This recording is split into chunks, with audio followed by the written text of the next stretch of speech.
Yo, what's up everyone? It's Harry, and today we're checking out, what if Harry accidentally fell into Chamber of Secrets and became heir to all four founders' magic? Drop a like if you're hyped. Subscribe for daily content. Let's get this story started. Chapter 1, The Fall. The voice came through the stone. Harry had learned, over the past few weeks, to tell the difference between the sounds Hogwarts made naturally, the groan of settling foundations, the moan of wind through gaps in the towers, the occasional inexplicable bang from somewhere above the astronomy wing, and the sounds that didn't belong. The castle breathed. He'd always known that in the abstract way you know things you've never examined. But the voice was something else entirely. The voice was inside the breathing. It came to him first during nearly headless Nick's death day party, sliding under the noise of the ghosts and the smell of rotting food, and he turned toward it without thinking, the way you turn toward someone calling your name in a crowd. Hermione had grabbed his arm. Ron had given him a look that said, "Mate, we're leaving," and they'd followed it together, which had felt like the right thing at the time. But that had been weeks ago, and two students had been petrified since, and Mrs. Norris before them, and Harry had not heard the voice again until tonight. He was coming back from the library alone. He'd stayed later than he should have, copying out transfiguration notes he'd missed during a particularly awful Quidditch practice, and the corridors were the specific shade of dark that Hogwarts reserved for after-curfew hours, when the torches burned low and the portraits pretended to sleep and every shadow had architectural ambitions. He had his wand out. He wasn't nervous, exactly. He was careful, which was different. He was on the 5th floor, cutting through the shortcut behind the tapestry of Aldrich the Ambitious, when it spoke. Come. Just that. One word, and it was not a voice the way McGonagall's was a voice, or even the way the Sorting Hats had been a voice, something external, pushing inward. This came from somewhere in the center of his chest and moved outward, like it had always been there and was only now deciding to be heard. Harry stopped walking. The tapestry swayed against the back of his hand. Come. Below. The torches in this corridor were guttering. One of them, 10 feet ahead, had gone almost entirely dark, the flame thin and blue and peculiar, the way flames got sometimes in rooms where something old was paying attention. Harry looked at it for a moment. He should go back to Gryffindor Tower. He knew he should. He knew it the same way he knew not to touch the 3rd floor corridor first year, and he'd done that too. He followed the voice. It led him down. That was the first strange thing. Most of Hogwarts' secrets, in his experience, were lateral or upward, hidden rooms and towers and staircases that went sideways when they were supposed to go straight. But this pulled him down through the castle's lower floors, past the 2nd floor girls' bathroom where moaning Myrtle's sobbing had become such reliable background noise that Harry had stopped noticing it, and then further, past corridors he half recognized from the Marauder's map that Hermione didn't know about yet, and then to places that weren't on the map at all. The map had been his father's. He trusted it. Its absence here should have frightened him. It didn't. Which was itself a little frightening, but only distantly, the way you're distantly aware of being cold when something more urgent is happening. The voice was clearer now. Not in English, he realized, and then he realized why he could understand it anyway, because it wasn't speaking English or Parseltongue, it was speaking something older than either, something that seemed to exist in the gap between hearing and understanding, and it said, "You are close. You have always been close. Come down." Harry found a door he had never seen before in 5 separate years of the Weasley twins mapping this castle obsessively and Percy Weasley knowing every prefect's route and Peeves knowing every secret the rest of them had missed. It was small and set directly into the stone, no frame around it, no hinges he could see, just a seam in the wall where there hadn't been a seam before. And in the center of the door, carved rather than painted, were 4 symbols arranged in a diamond, a badger, a raven, a lion, and a snake, all facing inward toward a single point in the center, and the point was, he leaned closer, the point was empty. Just a depression in the stone the size of his thumb. He pressed his thumb against it without deciding to. The door swung open, and the floor wasn't where he expected it to be. He had a half-second of his stomach lurching, his wand arm swinging up on instinct, his left hand scrabbling at empty air, and then the dark swallowed him completely and he was falling, fast and absolutely, down through stone and magic and the deep interior dark of the oldest building in Britain. He hit water. Cold, black, still water, deep enough to absorb the fall without killing him, and he came up gasping, his wand still in his hand somehow, and he was in a cave. Not metaphorically a cave, he was in the Hogwarts foundations, in a space that was enormous and carved from natural rock rather than built, lit by a sourceless greenish light that came from the walls themselves, from something in the stone that was older than the castle above it. The ceiling was lost in shadow. The water he was treading was perfectly clear, he could see the bottom 15 feet below, pale and smooth, covered in thin silver moss. There was a stone shelf to his left. He dragged himself onto it.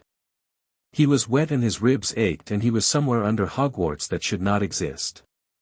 Lumos, he said, and the light from his wand seemed very small and human in that place, and also entirely unnecessary. The green glow in the walls was sufficient. He stood up slowly. The shelf ran along one side of the underground lake, because that was what it was, a lake, enormous, stretching into the dark beyond what the green light revealed. And the shelf ran toward an archway cut into the far wall, and the archway had, Harry squinted, the same 4 symbols over it. Badger, raven, lion, snake. But here they were full carvings, deep and detailed, and around them ran runes he couldn't read, circles within circles within circles, the kind of thing he'd seen once in an old textbook about preministry magical architecture and dismissed as decorative. He walked toward the archway. Water squelched in his trainers with every step, and the sound was very loud in the silence. And then, about 20 feet from the archway, he felt it. It wasn't a sound or a sight. It was a pressure, not unpleasant, not aggressive, but enormous, the way standing at the edge of the sea feels enormous, the weight of something that has no interest in being measured. It stopped him like a hand pressed flat against his sternum, and he stood there breathing carefully, and the pressure grew until it was not just his chest but his whole body, every inch of skin, and then it moved through him, and Harry understood in some wordless and absolute way that he was being looked at. Not the way Dumbledore looked at you. Not the way Voldemort had looked at him through Quirrell's eyes. This was not a consciousness making an assessment. This was something the way a place is something, deep, impersonal, and entirely present. And it looked at him and it found, he could feel this, impossibly, as clearly as he could feel the cold water soaking his robes, it found recognition. He took another step. The pressure didn't stop him. He walked through the archway. The room beyond was circular. The ceiling domed 30 feet above him, and the dome was covered entirely in the same runes, concentric and intricate, laid in silver that had not tarnished in 1,000 years. In the center of the room was a raised platform of black stone, and on the platform were 4 basins, shallow and wide, arranged at the compass points, north, south, east, west, and each one was filled with something that was not quite water and not quite light. The northern basin held something silver blue. The eastern one, copper gold. The southern basin glowed a warm amber brown. The western one, deep emerald green. Between the basins, etched into the black stone, were the 4 names. Godric. Helga. Rowena. Salazar. Harry looked at them for a long moment. Then he looked at the basins. Then he looked up at the runes in the dome that he couldn't read, and he thought, Hermione would have had the translation in about 10 minutes flat. Right, he said quietly, to no one in particular, because he was alone in the most secret room in Hogwarts 1,000 feet below anyone who might help him, soaking wet. Right. So this is the actual Chamber of Secrets. Not the bathroom above the second-floor girls' toilets. Not the pipe-moaning Myrtle guarded. This was the original, the real chamber, older than the castle that had been built around it, older than the founders themselves who had found it and built upon it and inscribed it and left it locked behind a door that had no hinges and no key, waiting for someone who pressed their thumb against the right stone at the right time. The pressure in the room intensified, and then something extraordinary happened. The basins began to overflow. Not dramatically, not in a rush of magic and fire, not the way things happened in stories. Slowly. The silver-blue light from the northern basin crept over the edge and moved across the black stone of the platform, and the copper-gold from the eastern basin did the same, and they moved toward each other and then toward the south and west, and all four streams met in the center of the platform and pooled there and began, with great patience, to rise. Harry should have stepped back. He knew he should have. His feet didn't agree. The pool of combined light reached the edge of the platform and ran off the side like water, except it didn't fall to the floor, it rose. It moved up, in thin filaments that found him as precisely as if they had been searching for him specifically, which, he understood then, they had been. The first filament touched the back of his left hand and he felt the shock of it up to his shoulder, not painful, not quite pleasurable, but real in a way that nothing in his life had ever been quite real before. Like a door opening that he had not known was closed. The other filaments reached him and he stopped thinking in words. It was not like being sorted. The sorting hat had rummaged and deliberated and argued with him and ultimately, reluctantly, decided.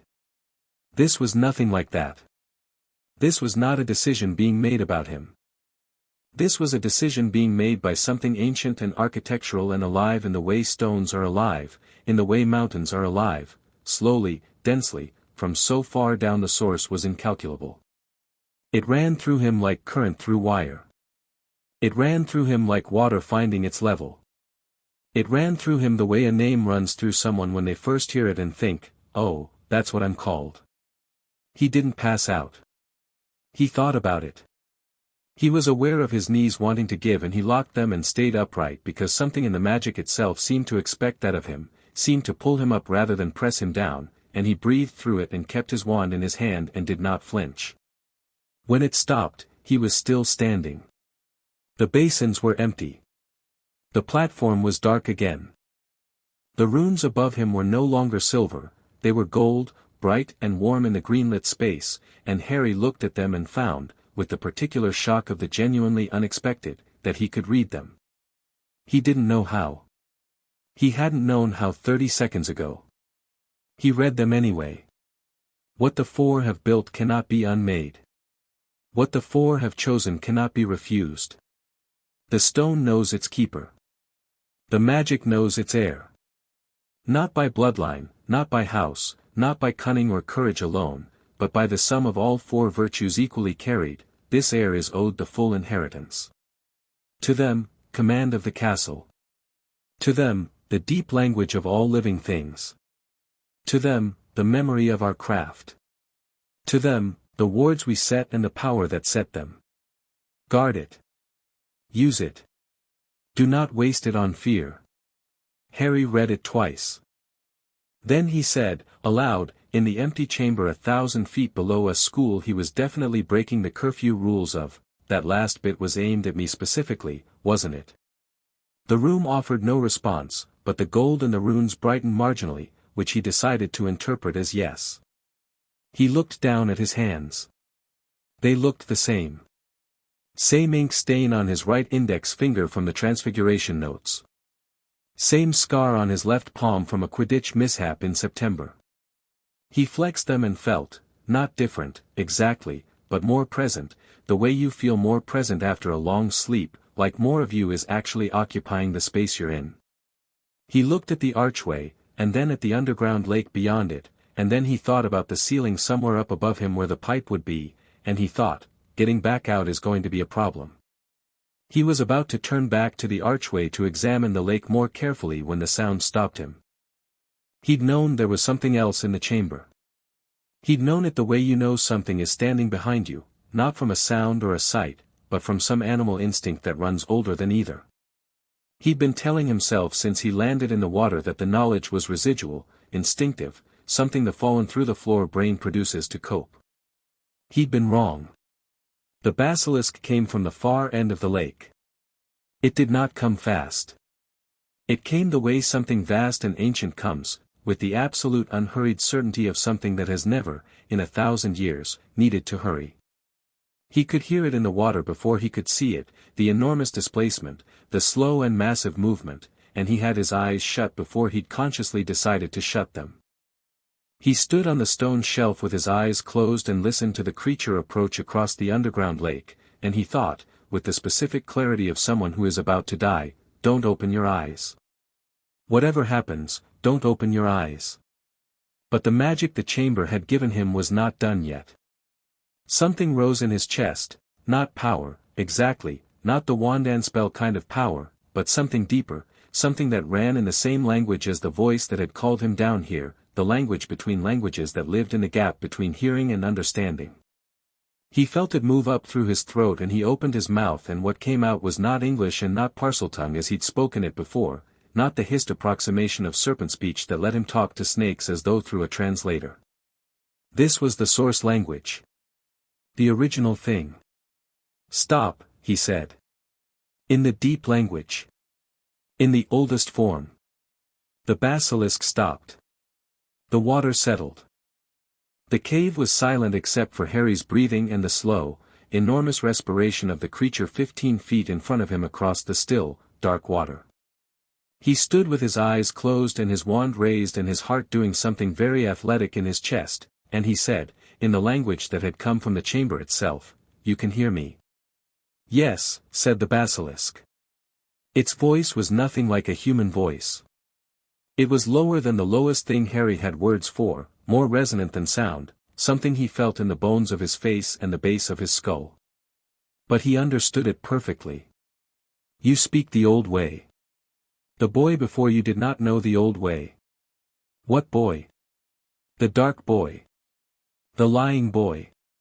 The one who spoke the small tongue and thought himself our master." A pause, heavy as weather. "He is not our master. He bound me with the dark tongue and the diary magic and I could not refuse. But he was not the heir of this place. You smell like the 4 stones. You smell like the deep language. You smell like the one the chamber called." Harry processed this. "The chamber called me," he said. "Not a question." "The chamber has been calling for a long time," the basilisk said. "I have been waiting. I am tired of the lying boy's commands. I am tired of hurting the soft ones upstairs who never meant me harm." Harry opened his mouth and closed it again. There was a pause in which the cave dripped and the basilisk breathed and Harry thought very hard. "The students who were petrified," he said carefully. "I looked at them through water and glass and reflections.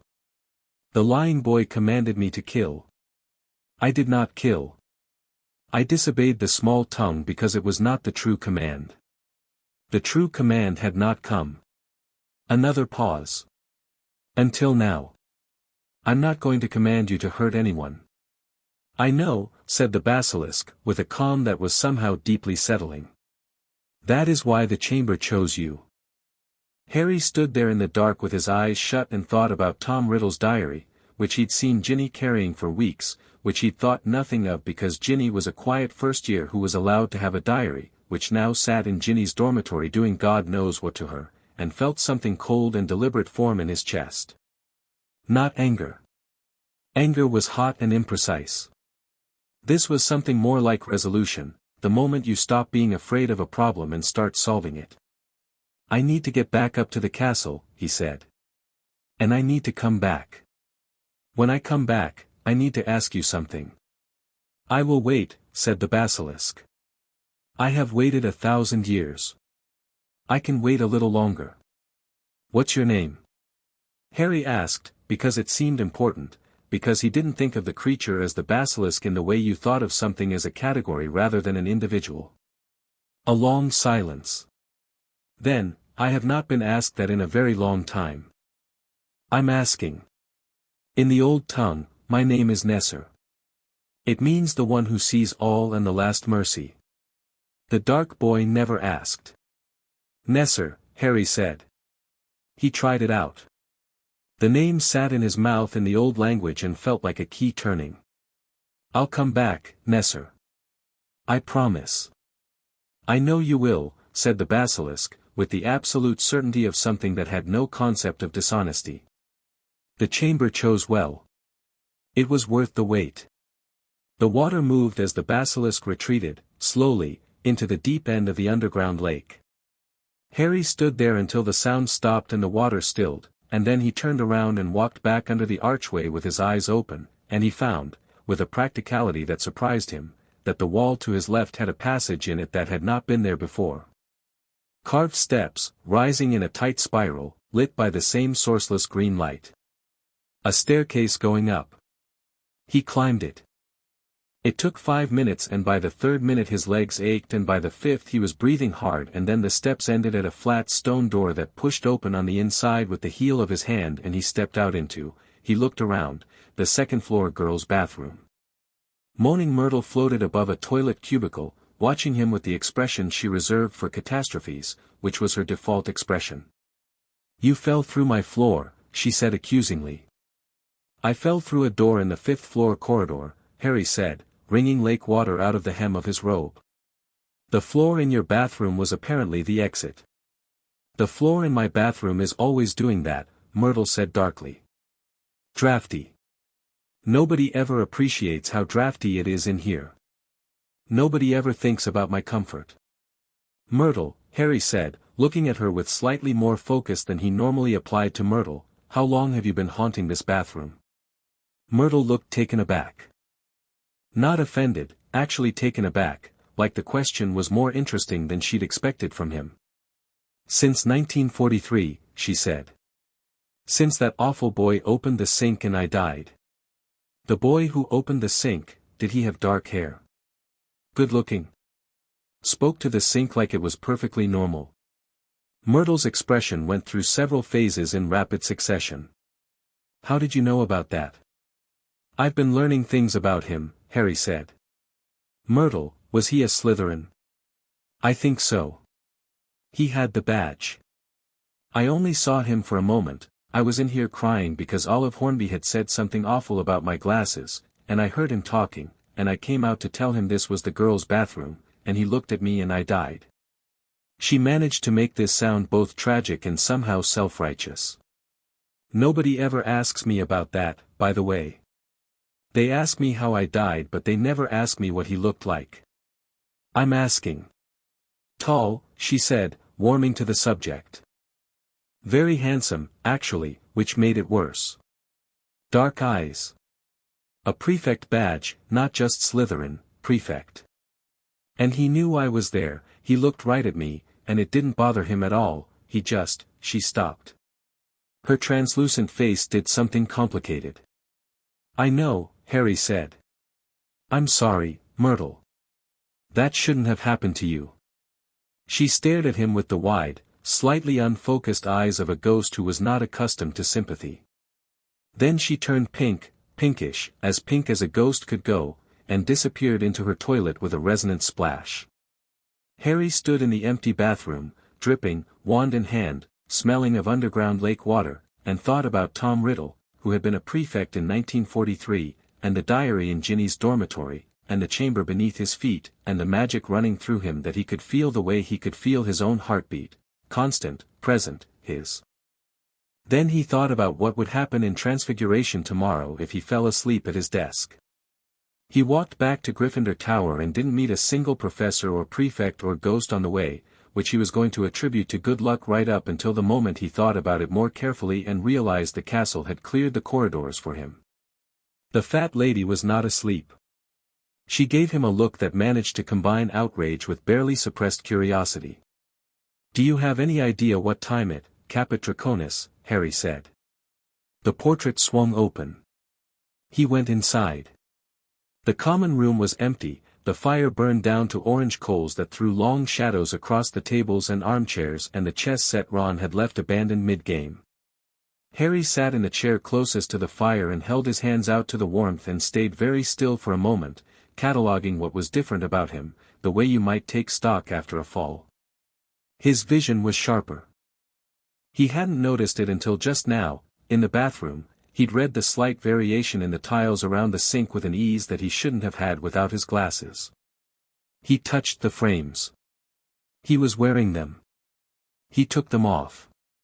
The room was still perfectly clear. He put them back on. The world looked exactly the same. Well, he thought. That's one thing. There was a warmth at the base of his spine that wasn't quite physical, more like standing in sunlight, except sunlight from a direction that didn't exist. He could feel the castle around him in a way that he had no words for yet, not precisely, not like a map, but like knowing where your own limbs are without looking, a constant peripheral awareness of space and stone and something that ran through the foundations the way blood ran through a body. He could feel, very distantly, through several floors of solid castle and 200 feet of underground rock, the still surface of the underground lake. He could feel, through the particular walls of the castle's east wing, the diary that was in Ginny Weasley's dormitory. That last one was not warm. That last one was cold and deliberate and wrong in a way his new awareness picked up like a splinter in a finger, a foreign thing, something that did not belong in the body of the castle and that the castle itself recognized as an intrusion. He sat with that knowledge and the fire burned lower and the chairs cast longer shadows, and Harry thought about Tom Riddle's diary with the specific, clarifying focus of someone who has decided that a problem is going to be solved. He did not think about being afraid. He did not think about whether he was out of his depth. He thought about Ginny Weasley on the train in September, shy and mortified about her singing Valentine to him. She'd worked so hard to disappear since then, had eaten quickly and kept her head down and chosen seats at the far ends of tables, and he thought about how nobody deserved to be made into a door. He thought, tomorrow. He fell asleep in the chair and dreamed of silver light moving through stone, and 4 voices speaking together in a language older than sleep, and somewhere deep and still and dark, the sound of a creature exhaling slowly and a name, his name, not the one the world knew, but the one the chamber had always called him, spoken in the gap between hearing and understanding. In the morning, Ron found him asleep in the chair and tried to wake him by throwing a roll of parchment at his head.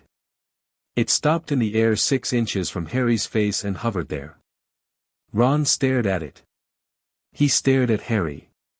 He stared back at the parchment. He went to get Hermione. Chapter 2, The weight of 4. Hermione came down the stairs at a pace that was not quite running but could have been entered into a speed-walking competition and won it. She was wearing her dressing gown and had a quill tucked behind one ear from whatever she'd been working on before Ron knocked, and she stopped dead at the bottom of the stairs and stared at the piece of parchment floating 6 inches from Harry's sleeping face. "Ron," she said. "I know. It's just hovering." "I know, Hermione. You didn't do that." "Obviously I didn't do that. Do you think if I could do that I'd be standing here pointing at it? I'd have used it to beat Seamus at Exploding Snap weeks ago." Hermione crossed the common room slowly, the way you approached something you weren't entirely sure about, and reached out and touched the parchment with one finger. It didn't move. It just floated. She pushed at it gently and it gave slightly, like something suspended in thick liquid, and then returned to its exact position when she let go. She turned and looked at Harry, still asleep in the chair, and then at the cold grate, and then at the lake water that had dried overnight on the stone floor around the chair in a vague outline that mapped the shape of someone sitting down while soaking wet. "Ron," she said, and her voice had gone careful, the tone she used when she was thinking faster than she was speaking. "Where did he go last night? He didn't come back to the dorm. I thought he was in the library. The library closes at 9. It's 5:30 in the morning." She crouched down and looked at the dried waterline on the floor. She touched it. She rubbed her fingers together. She looked up at Ron with an expression he couldn't quite decode and said, "This isn't rain. It's not from the lake on the grounds, the mineral content is different, you can smell it, there's no algae or peat, it's," she stopped. "It's like groundwater. Deep groundwater. Like well water." "Hermione," Ron said slowly, "what are you telling me?" "I don't know yet," she said, which was the most honest and therefore most alarming thing she could have said. She stood up and looked at Harry again, really looked, the way she examined books she suspected of being more interesting than their covers suggested, and said, "Wake him up. Properly. Don't throw anything." Ron walked over and shook Harry's shoulder. "Harry. Oi. Harry." Harry opened his eyes and the parchment dropped. It just dropped, sudden and immediate, the way something drops when the thing holding it up simply stops existing. Ron picked it up off the floor with the careful movements of someone who wasn't sure if it was going to do something else. Harry blinked at them both with the specific expression of someone assembling their memories of the previous 12 hours, and then he sat up straighter in the chair and said, "I found it." "Found what?" Ron said. "The actual Chamber of Secrets." The common room was very quiet. Distantly, above them, someone's alarm went off in the boys' dormitory and was immediately silenced. The fire in the grate was cold ash. Hermione sat down in the armchair opposite Harry and folded her hands in her lap and said, in her most precise voice, "Tell us everything. Don't skip anything. Start from when you left the library." So he did. He told them about the voice and the door in the fifth-floor corridor with no hinges and no frame. He told them about the fall and the underground lake and the chamber with the 4 basins and the dome of runes. He told them about the light coming off the basins and what it had felt like when it moved through him, and here he was careful, because he didn't have language for it that wasn't inadequate, and he hated sounding inadequate, but he tried anyway, and Hermione's face went through a series of expressions that culminated in something he'd only seen on her once before, when she'd found a first edition of Hogwarts, a history in a Hogsmeade shop window. He told them about Nesser. "The basilisk has a name," Ron said. "Of course it has a name. It's been alive for 1,000 years, Ron. It wasn't just sitting there calling itself the basilisk. You talked to it. You talked to the thing that's been petrifying people. It didn't want to petrify people. Voldemort's memory in the diary was controlling it. And it couldn't fully resist because," Harry frowned, trying to reconstruct what Nesser had said with the same precision. "Because the small tongue, regular parcel tongue, is still a form of command. It can resist when the command conflicts with something fundamental, like actually killing people, but it can't completely override the compulsion." "But the way you spoke to it was different," Hermione said. She wasn't asking. It was. It felt different. Like, the regular parcel tongue is like speaking a foreign language you've learned. This was like thinking in it. Like it was already in me and the chamber just opened the door it was behind. Hermione was quiet for a long moment. Then she said, "The founders. You said the 4 names were on the platform. Godric, Helga, Rowena, Salazar." "Yes. And the runes said heir of all 4. To the one who carries all 4 virtues equally," Harry said, and the words came out in the old language without his choosing it, and both Ron and Hermione went very still, because while the sounds Harry's mouth was making were not English, they understood them absolutely, and that was something that should not have been possible. "Harry," Hermione said quietly. "You just spoke something and I understood it. I don't speak any ancient magical languages. I've looked at sample texts from the preministry period and they are completely incomprehensible." "I know," Harry said. "That means the language has a translation component built in. Or, not a translation, something more fundamental than that, it's communicating meaning directly, bypassing the language center entirely. That's not any documented form of magical speech, that's," she stopped. She pressed her fingertips to her lips. "That's the Founders' original instructional magic. The magic they built into Hogwarts itself. The magic that makes every student understand the moving staircases and know instinctively which way to go even on their first day. It's the same principle, just, concentrated. Given to a person instead of distributed through stone." Ron looked at Harry. Harry looked at Ron. They had a long, wordless conversation that covered several topics, the main one being, "Well, that's a lot, isn't it?" "The diary," Harry said, bringing them back. "Ginny's got it. It's Tom Riddle's diary and it's, Hermione, I could feel it from down there. Through the castle. It felt wrong. Like a stone in a shoe. Like something the castle itself knows shouldn't be there." Hermione stood up. "We need to, not yet," Harry said. She stopped. "We go in there without a plan and we tip Riddle off. He's been controlling Ginny for months and she hasn't told us. That means he's good at this, he's careful, he keeps her from reaching out. If we go at this wrong, he might do something to her before we can stop it. He looked at the cold grate and said, with a certainty that had not been in him yesterday, I need to understand what I'm working with first. Then we deal with the diary. Hermione sat back down slowly. She looked at him the way she occasionally looked at equations that turned out to have elegant solutions. All right, she said. Then let's understand it. They were in the library before it opened, sitting outside the doors when Madame Pants arrived with her morning tea and her expression of permanent suspicion. She let them in without comment, which was itself unusual, and Harry noticed, with his new, slightly unnerving peripheral awareness of the castle's moods, that the library wanted them there, that the shelves had, overnight, quietly reorganized the relevant sections into closer proximity. Hermione went straight to the restricted section with a focused intensity that made Madame Pants's eye twitch.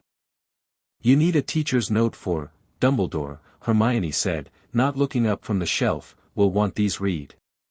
She said it with complete, undramatic certainty, and Madame Pants, after a pause, stood aside. Ron leaned toward Harry and whispered, did she just bluff her way into the restricted section? I don't think she was bluffing, Harry said. They spent the first 2 hours of the morning in a back corner of the library, 3 books open between them, Hermione reading with the speed she reserved for genuinely important things, Ron keeping watch with one eye on the door and one eye on Harry in the way he'd been doing since Harry had woken up, not nervously, exactly, just with the careful attention of someone cataloging differences. Because there were differences. Not obvious ones. Not glowing eyes or hovering objects, though the parchment thing had been unambiguous enough.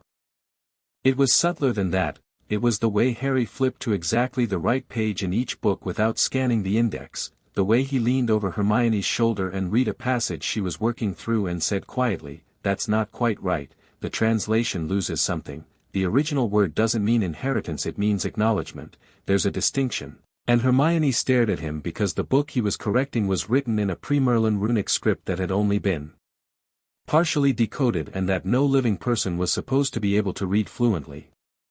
You can read that, she said. I can read everything in the old language, Harry said, sounding mildly surprised about it himself. It all parses the same way. It's like, once you've got the root grammar, every branch of it falls into place. It's one language, really, that's split into all the others. Parseltongue is a branch. The Goblin Mercantile Tongue is a branch. Ancient Runes is a branch. They're all derivatives of the same original thing. That's not a theory that exists in any published linguistic history of magic, Hermione said. Maybe nobody's been able to read them all simultaneously before. She looked at him. He looked back. After a moment she wrote verify this in large letters in her notebook and underlined it twice and kept reading.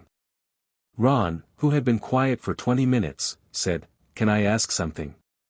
Obviously, Harry said. Is it weird? What it feels like? Because you seem like you. He paused, clearly trying to articulate something he didn't have clean words for. You seem exactly like you. Same voice, same face, same thing where you forgot you had ink on your hand and now it's on your nose. But you're also different. And I want to know if it's weird for you. Harry considered this seriously, because Ron had asked it seriously. It feels like I've always had a set of senses I couldn't use, he said. Like, imagine you had ears but someone had put plugs in them since you were born, and you'd never noticed because you didn't know what sound was. And then someone takes the plugs out. And it's a bit overwhelming, and it's a lot of new information, but it doesn't feel foreign. It feels like mine. It feels like something I was supposed to have. Ron nodded slowly. Right, he said. Okay. Yeah, okay. He went back to his watch position and added, almost to himself, explains the parchment, anyway. Harry almost smiled. Charms that morning was Flitwick demonstrating the summoning charm, which was technically fourth-year material but which Flitwick had decided to introduce early because of what he called current circumstances, and which everyone else called the fact that there is something in the castle that can kill you and you might need to summon your wand in a hurry. Harry sat at the back with Ron and practiced the wand movement and thought about Ginny's diary and said the incantation for the third time, and a book flew off a shelf 30 feet away and hit him in the chest. "Mr. Potter," Flitwick said, from up on his stack of books at the front, "the subject of the summoning charm is traditionally the item you are looking at." "Sorry, Professor. I was thinking about something else." Flitwick's eyebrows went up. He had a peculiar expression on his very small face, not displeasure, something more alert than displeasure. "Yes, well. Thinking about something else and still producing a successful summoning charm at 30 feet is, yes. Do try to aim, Mr. Potter. Dean, your wand needs to be," he moved on. Hermione, from Harry's left, said, very quietly, "You didn't say the incantation correctly." "I know. You said Accio, but the gesture was wrong and your inflection was completely off." "I know. And it still worked." "I know, Hermione." "That shouldn't." "I know," Harry said, with great patience. She wrote something in her notebook. Underlined it 3 times. The second time something happened, it was not quiet or easily explained away.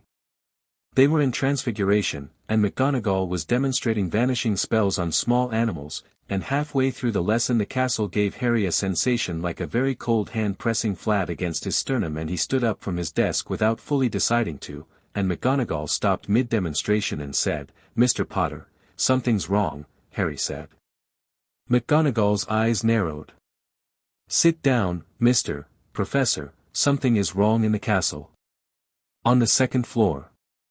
The room was very quiet. Every pair of eyes was on him. McGonagall looked at him with the expression she used when she was deciding how seriously to take something, which when applied to Harry these days had a slight additional layer of calculation in it. She said, "What do you mean by wrong, Mr. Potter?" "There's a student." He stopped. He concentrated. Through the floors and corridors between him and the second floor, through stone and wood and plaster, he could feel the wrongness with the same cold specificity he'd felt it coming from the diary that morning. A first year. They're frightened. And they're alone, and he stopped again. The cold in his chest sharpened. The cat. Filch's cat. She's petrifying again. Another one. McGonagall held his gaze for 3 full seconds. Then she said to the class, "Stay here," and to Harry, "Come with me." They walked quickly. McGonagall didn't run, she was not a person who ran, but her stride was long and her robes swept, and Harry kept pace easily, and when they reached the corridor near the second-floor Transfiguration classroom they found Colin Creevy's younger brother, Dennis, backed against the wall with his camera hanging from his neck and his face the color of old chalk, staring at something around the corner with wide and terrified eyes. "I heard it," Dennis said, when he saw McGonagall. "I heard something coming and I stopped and I looked around the corner in my camera screen." He held up the camera, which had a reflective lens. "It was in the lens. But just for a second. Just for a second, and then I looked away and I don't think it." McGonagall moved to the corner and looked carefully and then looked back at Harry, and her face told him that something else was there, something else petrified. Another nearly headless Nick situation, or worse. He went to the corner and looked, and it was worse. It was a fifth-year Hufflepuff he half recognized from the corridor where the common room entrance was, a girl named Susan Bones, frozen mid-step with her hand raised as if she'd been about to wave at someone. She'd been carrying a mirror. The mirror had done it. Dennis was shaking. Harry looked at him and crouched down to his height and said, "You were sensible. Using the camera screen was smart. Really smart. Is she going to be okay?" "She's petrified. It wears off, or Madame Pomfrey can fix it. She's not in pain." He looked at Dennis carefully. "How'd you know to look in the camera?" Dennis sniffed and pulled himself upright slightly. "Colin told me. He said if you heard it you had to look through something and never directly." "He said you told him that." Harry felt the cold in his chest shift into something that had more heat in it. He hadn't told Colin that. But he looked at Dennis Creevy's 8-year-old face and said, "Colin's got good sense." "So do you." McGonagall, behind him, was already conjuring a stretcher. Harry stood and turned and found her watching him with an expression he hadn't seen before, not the narrow professional scrutiny she usually directed his way, but something larger and more careful, like she was doing an internal recalculation. "The headmaster needs to know," she said, evenly. "Yes," Harry said. "He does." Dumbledore knew by lunchtime. Harry knew this because by lunchtime a subtle, textural change had moved through the castle the way weather moves through a landscape, not dramatic, not announced, but present in every conversation that stopped when he walked past and every professor whose eyes tracked him across the Great Hall. He ate his lunch and read the pre-Merlin grammar text Hermione had checked out from the restricted section and thought about Tom Riddle's diary and didn't look up. Ron ate 2 plates of shepherd's pie with the focused determination of someone who needed something ordinary to do. "He's going to summon you," Hermione said, not looking up from her own book. "I know. Do you know what you're going to say?" "The truth." She looked up at that. "All of it?" "Most of it." He turned a page. "The basilisk stays out of it for now. Nesser is, it's complicated. I don't want anyone doing something drastic before I've sorted the diary." "Harry, Dumbledore is, he's going to want to help," Harry said. "He's going to want to be useful. And I want him to be useful. But he has a way of deciding what the solution is before the problem is fully understood, and I need the problem to be fully understood first." He looked at her steadily. "Do you trust me?" Hermione looked back at him. It was, he thought, a genuinely hard question for her, not because she didn't trust him, but because trusting him meant trusting something she couldn't yet quantify, and Hermione and unquantifiable things had a complicated relationship. He watched her working through it, watched the precision of her weighing it. "Yes," she said. "But I'm going to have opinions." "You always have opinions," Ron said. "It's like a condition." "Ronald, a good condition," Ron said, quickly. "Obviously." Dumbledore's owl found Harry at 2:10, between lunch and afternoon classes, while he was walking through the second-floor corridor with his bag over one shoulder. The owl landed on the corridor windowsill ahead of him as if it had been waiting, which it probably had, and extended its leg with the expression of an owl that has entirely too much professional dignity to acknowledge the dramatic timing. Harry took the note, unrolled it. "When you have a moment this afternoon, Harry, my office. The password is Fizzing Whizbees. Take your time, I imagine you have a great deal to think about." Harry put the note in his pocket and went to afternoon potions first. Snape's dungeon was cold in the September bleeding into October way that meant the torches weren't quite compensating for the castle's stone absorbing the seasonal change, and the dungeon was one of the few places in the building where Harry's new awareness of the castle's structure went slightly muffled. The dungeons were deep enough and old enough that they had their own layered magic, independent from the main body of the castle above, and navigating through them with his new senses was like trying to read through gauze. Not impossible. Just less clear. Snape noticed him immediately. Snape always noticed him immediately, but today it was a different quality of noticing, more deliberate, more sustained, like a man revising a prediction. Harry put his bag down at his workbench between Ron and Hermione and got his equipment out and did not acknowledge the scrutiny. They were making a deflating draft. Harry's came out the wrong color, it should have been deep violet, it came out silver blue, the exact shade of the liquid in the northern basin of the chamber, and he stared at it for a moment. Snape appeared at his elbow with the speed of a man who had been waiting for an excuse. He looked at the cauldron. He looked at Harry. He looked at the cauldron again. "That is not the correct color," he said. "No, sir. It is also not the color of any known potion's failure. Incorrect ratios produce brown or gray or occasionally orange, depending on which step was botched." A pause. "It is not botched, is it?" "I don't think so." Snape picked up Harry's stirring rod and held it over the cauldron and let a single drop fall from the tip into the mixture. The surface rippled, and then stilled, and the silver blue deepened fractionally and a faint shimmer moved across it that had no business being in a deflating draft. Snape set the stirring rod down very carefully and straightened. "What," Snape said, with the precision of a man selecting each word like a weapon, "has happened to you, Potter?" "I had an interesting night, sir," Harry said. "That," Snape said, "is an impressive understatement."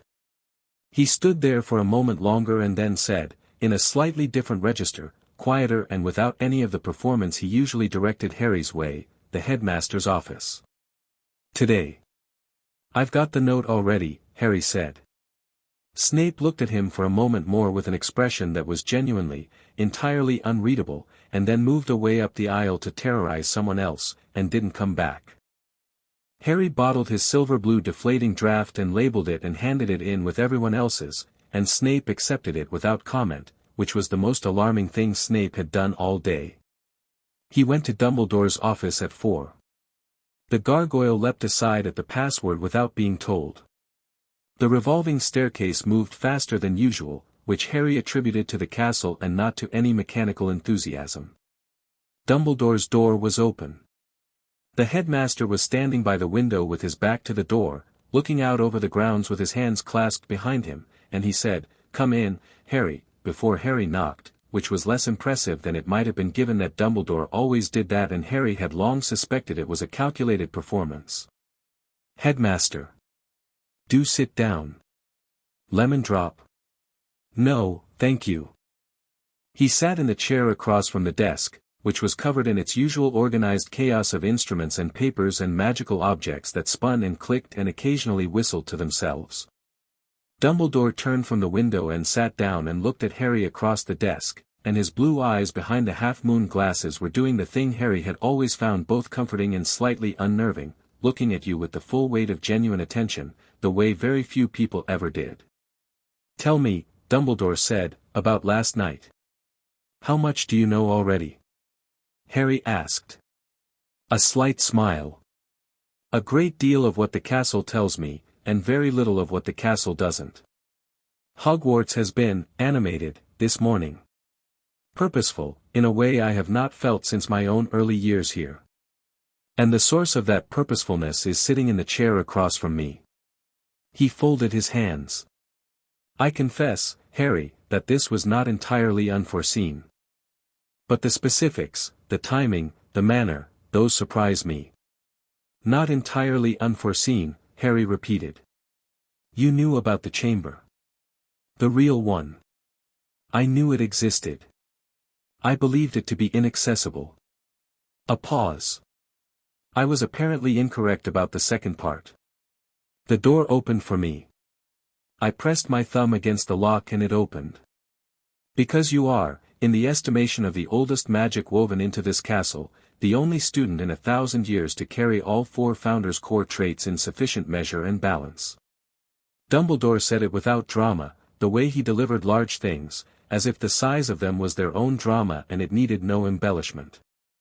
"Godric's courage is perhaps the most visible. But Helga's loyalty and warmth, Rowena's intellect, don't make that face, Harry, intellectual humility counts, and Salazar's resourcefulness. His pragmatic intensity. The willingness to do what is necessary. You have always had all 4. The chamber recognized what we who are close to you sometimes overlook." "You said you didn't know the timing," Harry said. "But you knew I was the one it would happen to." "I considered it," Dumbledore said, carefully, "a possibility." "And you didn't say anything." "What would I have said?" "The Chamber of Secrets may one day choose you as heir of the 4 founders. I think even your remarkable equanimity might have found it difficult to metabolize over breakfast." Harry looked at him. "But you've been watching. Waiting." "I have been hoping," Dumbledore corrected, gently. "There is a distinction. Watching implies a kind of management I would not presume. Hoping implies faith.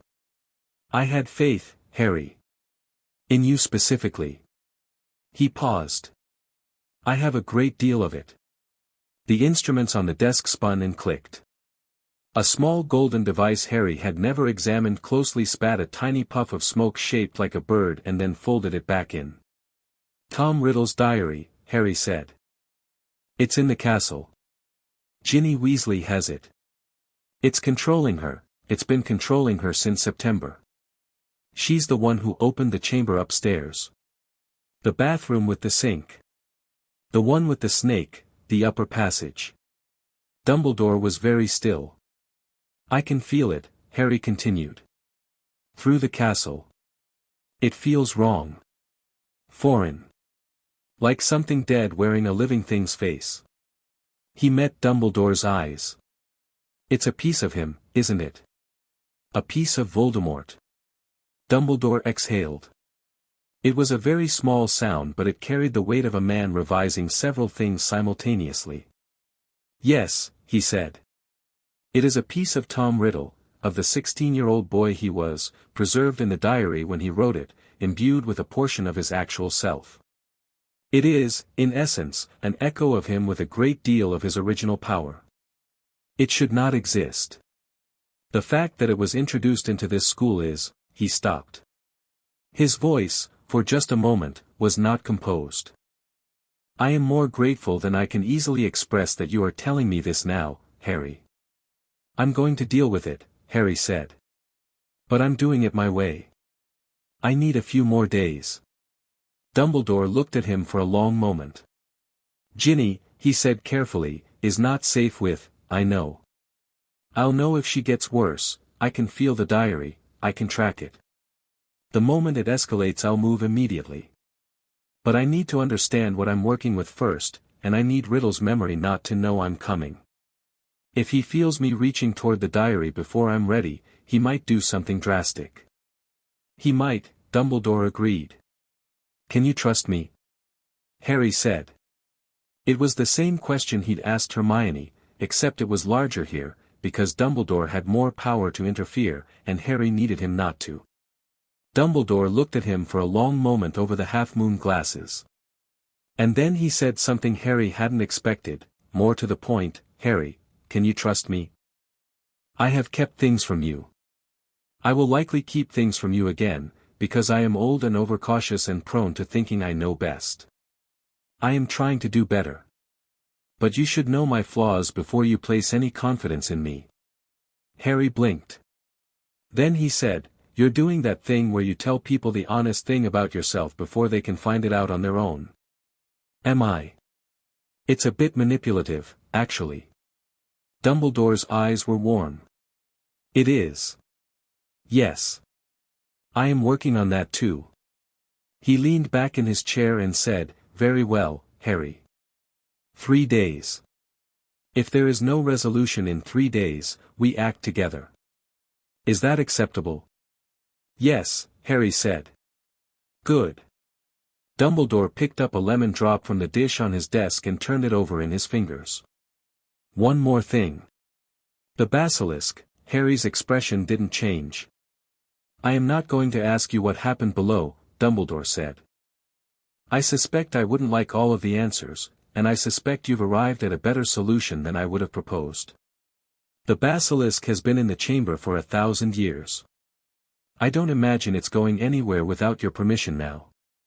He popped the lemon drop in his mouth and said, mildly, I trust your judgment. Harry stood up.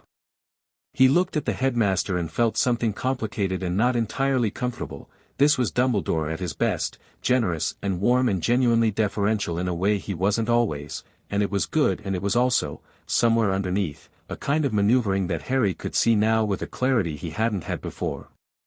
Not malicious. Not dishonest. Just, Dumbledore moving his pieces. I'm going to deal with the diary, Harry said. And when I do, I'm going to want to know everything you know about what makes something like it possible. Because I don't think it's the only one. Dumbledore's expression changed fractionally.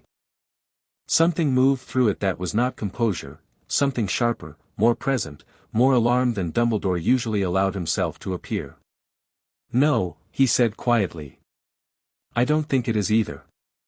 Harry went back down the revolving staircase and through the gargoyle entrance and into the corridor and walked back toward Gryffindor Tower with his hands in his pockets and the castle humming around him at a frequency that felt, increasingly, like home. He passed Draco Malfoy on the fourth-floor landing. Draco was coming the other way with Crabbe and Goyle flanking him in their usual capacity as decoration, and Harry didn't slow down, and Draco's mouth opened with the expression it always had when he was about to say something unpleasant, and then something happened. It was very small, Harry didn't intend it, exactly, it was less intentional than that and more reactive, like the way you catch something before you've decided to catch it. The air between them changed slightly, the way air changes when something is paying attention to it, and Draco stopped talking before the words came out. He stopped completely. In the middle of the corridor. Crabbe and Goyle walked another step and then stopped because he had.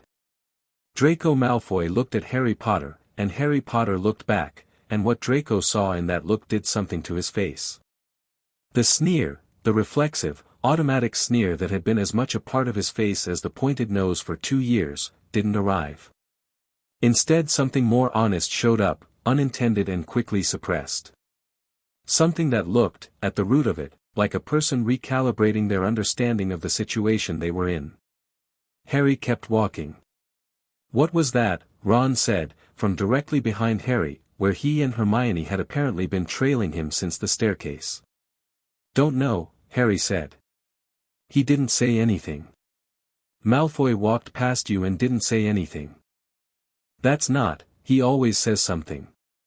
He's reconsidering, Hermione said thoughtfully. Reconsidering what? His position, she said. His father told him something about the chamber. He knows more than he should, or thinks he does. And now he's looked at Harry and whatever he expected to see isn't what he got, and it's making him recalculate. She paused. Which means his father's plan, whatever it is, just got a variable it didn't account for. Harry looked at her. His father has a plan? Hermione met his eyes, and for the first time all day she looked not thoughtful but worried, specifically, carefully worried, the kind of worry that comes from knowing something precise rather than something vague. I think someone gave Ginny that diary deliberately, she said. I think it went into her cauldron in Diagon Alley and I think it wasn't an accident. And I think we need to know whose cauldron she was standing next to before she had it. Harry thought about Diagon Alley. He thought about the Weasley family moving through Flourish and Blots. He thought about a scene he'd witnessed with half his attention while Gilderoy Lockhart was making a spectacle of himself, Arthur Weasley and Lucius Malfoy arguing in the aisles, Ginny flinching, Lucius Malfoy picking up her second-hand textbooks with his cane and dropping them back into her cauldron. He remembered it completely. Lucius Malfoy, he said. Hermione nodded once. Harry walked the rest of the way back to Gryffindor Tower and sat down at the table by the window and opened his notebook and wrote 2 words at the top of the first page. Tom Riddle. Then he drew a line and wrote 2 words beneath it. Lucius Malfoy. Then he sat back and looked at the connection between them and thought, with the particular cold clarity that was beginning to feel natural to him, about how you dismantled something that thought it was hidden. Outside the window the sun was going down over the forbidden forest, and the castle settled around him with the sigh of something vast and patient, and deep in the bones of the foundations where the stone met bedrock and the bedrock met darkness, a creature that had not rested easily in 50 years breathed out slowly and waited. Chapter 3, What the Diary Knows 3 days was too long. Harry knew it by the second morning, not from anything dramatic, no new petrifications, no screaming in the corridors, no visible signs that Ginny Weasley was deteriorating. He knew it the way he knew where the castle's walls were without looking at them, a background certainty that arrived fully formed and did not ask his opinion. The diary's cold presence in the castle had changed. Not intensified, exactly. Sharpened. Like something moving from a waiting posture into an active one.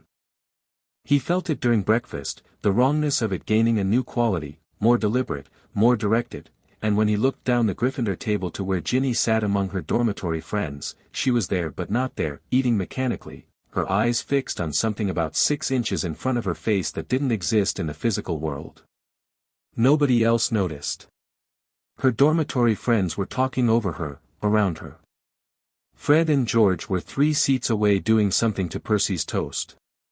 Ron was explaining Quidditch to Hermione with the resigned persistence of a man who knew the explanation would never take but couldn't stop trying. Harry watched Ginny's hand. It was under the table, but he could see the slight movement of her wrist, the specific rhythm of writing, and she wasn't holding a fork. He stood up from the table. "Harry?" Ron said. "Later," Harry said, and walked down the length of the Gryffindor table toward Ginny. He sat down across from her, in the gap left by a 5th year who'd already headed to class. The motion of Ginny's hand under the table stopped. She looked up at him with eyes that were hers and also not. There was something behind them, a layer of intention that was not a 1st year's, something older and colder and entirely too aware. "Morning," Harry said. "Morning," Ginny said. Her voice was fine. Her voice was the thing that might have fooled someone who wasn't paying close attention. It was almost right. It was too careful. "How are you feeling?" "Fine," she said. "I'm fine." A pause that had calculation in it. "Why? You looked like you were somewhere else." She smiled, and it was a good smile. It was very nearly Ginny's actual smile, and Harry thought, he's had months to practice her face. "I'm just tired," she said. "I haven't been sleeping well." "Ginny," Harry said, very quietly, looking directly at her, not at the thing behind her eyes but at her, at the actual person layered under the occupation. "I know what's in the diary. I know what it is. And I need you to hear me, not what it tells you, me." He held her gaze. "You're not in trouble. Whatever it made you do, whatever you wrote in that thing, none of that is your fault. But I need to find the diary. I need you to tell me where it is." For a moment, a very small, very real moment, he saw her. Not the performance that riddle was running through her face. Her, the actual Ginny Weasley who had been fighting this thing in the dark for months, and her eyes went bright and frightened and she drew breath as if she was about to say something important. Then the breath went out and the performance came back. "I don't know what you're talking about," she said, pleasant and hollow, and stood up with her bag and walked away down the corridor. Harry sat at the Gryffindor table and breathed carefully and thought, he heard that. He knows I'm coming. He went to find Hermione. She was already in the library, which was where Hermione went when she was thinking, the same way Ron went to the Quidditch pitch and Harry went, well, he used to go to nowhere in particular, and now he went to the deep parts of the castle where the stone was oldest, because it helped him think. He found her at their usual table with 3 books open and a 4th under her elbow and a look on her face that meant she'd been here for at least an hour before breakfast. "The diary is more sophisticated than I thought," she said, before he sat down. "I found a reference in arcane architecture and memory magic, preministry, probably late 9th century. It describes a class of object called a vessel of persistent intent, which is exactly what Riddle's diary sounds like." They were theoretical. The theory being that if a witch or wizard of sufficient power imprinted enough of themselves into an object, not a ghost, not a portrait, but their actual intent, their magic, a portion of their conscious will, the object could act with the creator's agency even after death. "That's a Horcrux," Harry said. Hermione went absolutely still. "What?" "That's the word for it. The old language has a term, Horcrux is the nearest translation. A soul anchor. It's in the Founder's records, in the prohibited subsection, because Salazar Slytherin wrote about it." He paused. He was opposed to it. "Which I wasn't expecting." Hermione was staring at him. "You found the Founder's records. They're in the chamber. In the room below. There's a library, behind the platform. I found it the second time I went down." "You went back to the chamber." "When?" "Last night." "Harry, I was careful. Nesser and I have an understanding. The library it's significant, Hermione. It's everything the 4 of them actually knew, not the edited versions that made it into approved curriculum. There's Helga Hufflepuff's original herbological healing methods, Rowena's work on spatial enchanting, which is where most of the castle's architecture comes from, Godric's combat theory. He stopped himself because he could feel her going into the expression she made when she felt left out of something intellectually significant and he needed her focused. I'll take you down there when this is resolved. I promise. But right now the diary is a Horcrux, Hermione said, absorbing it. She sat back. A piece of his actual soul. That's what you meant in Dumbledore's office, isn't it? You said you didn't think it was the only one. Riddle made more. I don't know how many, but the magic in the diary is a fragment. I can feel that it's incomplete. It's a portion of a larger split. And each piece that exists keeps the whole from dying. He looked at her steadily. Which means we've always been thinking about Voldemort wrong. He's not a man in hiding who can be captured. He's a distributed thing. Pieces of him scattered around, and as long as any piece exists, he can't truly die. The library was very quiet. Outside the windows the morning was grey and wet, early October rain streaking the glass. Dumbledore knows, Hermione said. He suspects. He's known something of this nature exists, but he hasn't had the language for it. I'm going to tell him everything when we've dealt with the diary. Harry looked at the book open in front of Hermione. Does that book say how they're destroyed?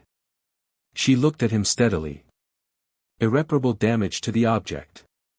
Something so fundamentally destructive that the magic inside it can't survive the destruction of its vessel. She paused. There's a reason Riddle's memory has been in that diary for 50 years and none of the previous owners managed to get rid of it accidentally. It needs to be a specific kind of destruction, Harry said. Not just breaking or burning. It needs to be magical and lethal, the kind of thing that can kill what's essentially alive. He thought for a moment. Basilisk venom. Hermione looked at him. Basilisk venom is one of the most powerfully destructive substances in the magical world. It destroys the magical core of whatever it touches, not just the physical substance. If I get the diary and I get Nesser to, Harry, Hermione said, and her voice had gone careful in the way it went careful when she was working up to saying something he wasn't going to like, I trust you. I said I did and I meant it. But you're talking about taking a 12-year-old girl's diary into the Chamber of Secrets with a basilisk and asking the basilisk to bite it, and somewhere in that sentence is about 15 things that could go wrong. 13, Harry said. I've accounted for some of them. She looked at him for a long moment and then she said, what's the part you haven't accounted for? Riddle. What he does when he knows I'm coming. He leaned back. He knows now. I told Ginny I was coming and he heard it through her. He's had months in that diary working on her, months of her writing in it and him responding and building whatever it is he's building. I don't know what his endgame was. What was he going to do with her? What does a memory in a diary want? To become real, Hermione said immediately. To get back enough of the real world that he can stop being a memory and start being something more than that. Something with agency and presence that doesn't depend on a host. She tapped the book. It says here, the vessel of persistent intent requires life energy to fully activate. The imprint can operate through a host, can influence them and act through them, but to fully manifest it needs to drain the host entirely. The word drain landed heavily. He's going to kill her, Harry said. He's going to try to use her up, Hermione said. She'll get weaker as he gets stronger. Until there's enough of him to act independently and not enough of her to, she stopped. Tonight, Harry said. What? Tonight. I'm not waiting. Dumbledore said 3 days, but that was before Riddle knew I was coming, and now that he knows, he's going to accelerate whatever he's planning because he'll want to be as strong as possible before he stood up, because sitting still was no longer compatible with what was happening in his head. I need the diary. And I need it before Ridney does whatever he's planning to do to Ginny. How are you going to get it? She won't tell you where it is. He won't let her. I'm not going to ask her again, Harry said. I know where it is. He did. He'd known since the morning, in the background way he'd gotten used to knowing things through the castle, the diary's cold presence localized now, sharpened to a specific point in a specific room on a specific floor.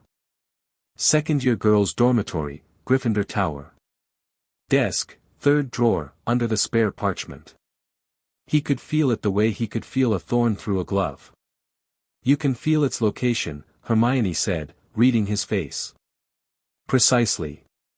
She'll be in classes until 4, Hermione said, thinking out loud rather than objecting.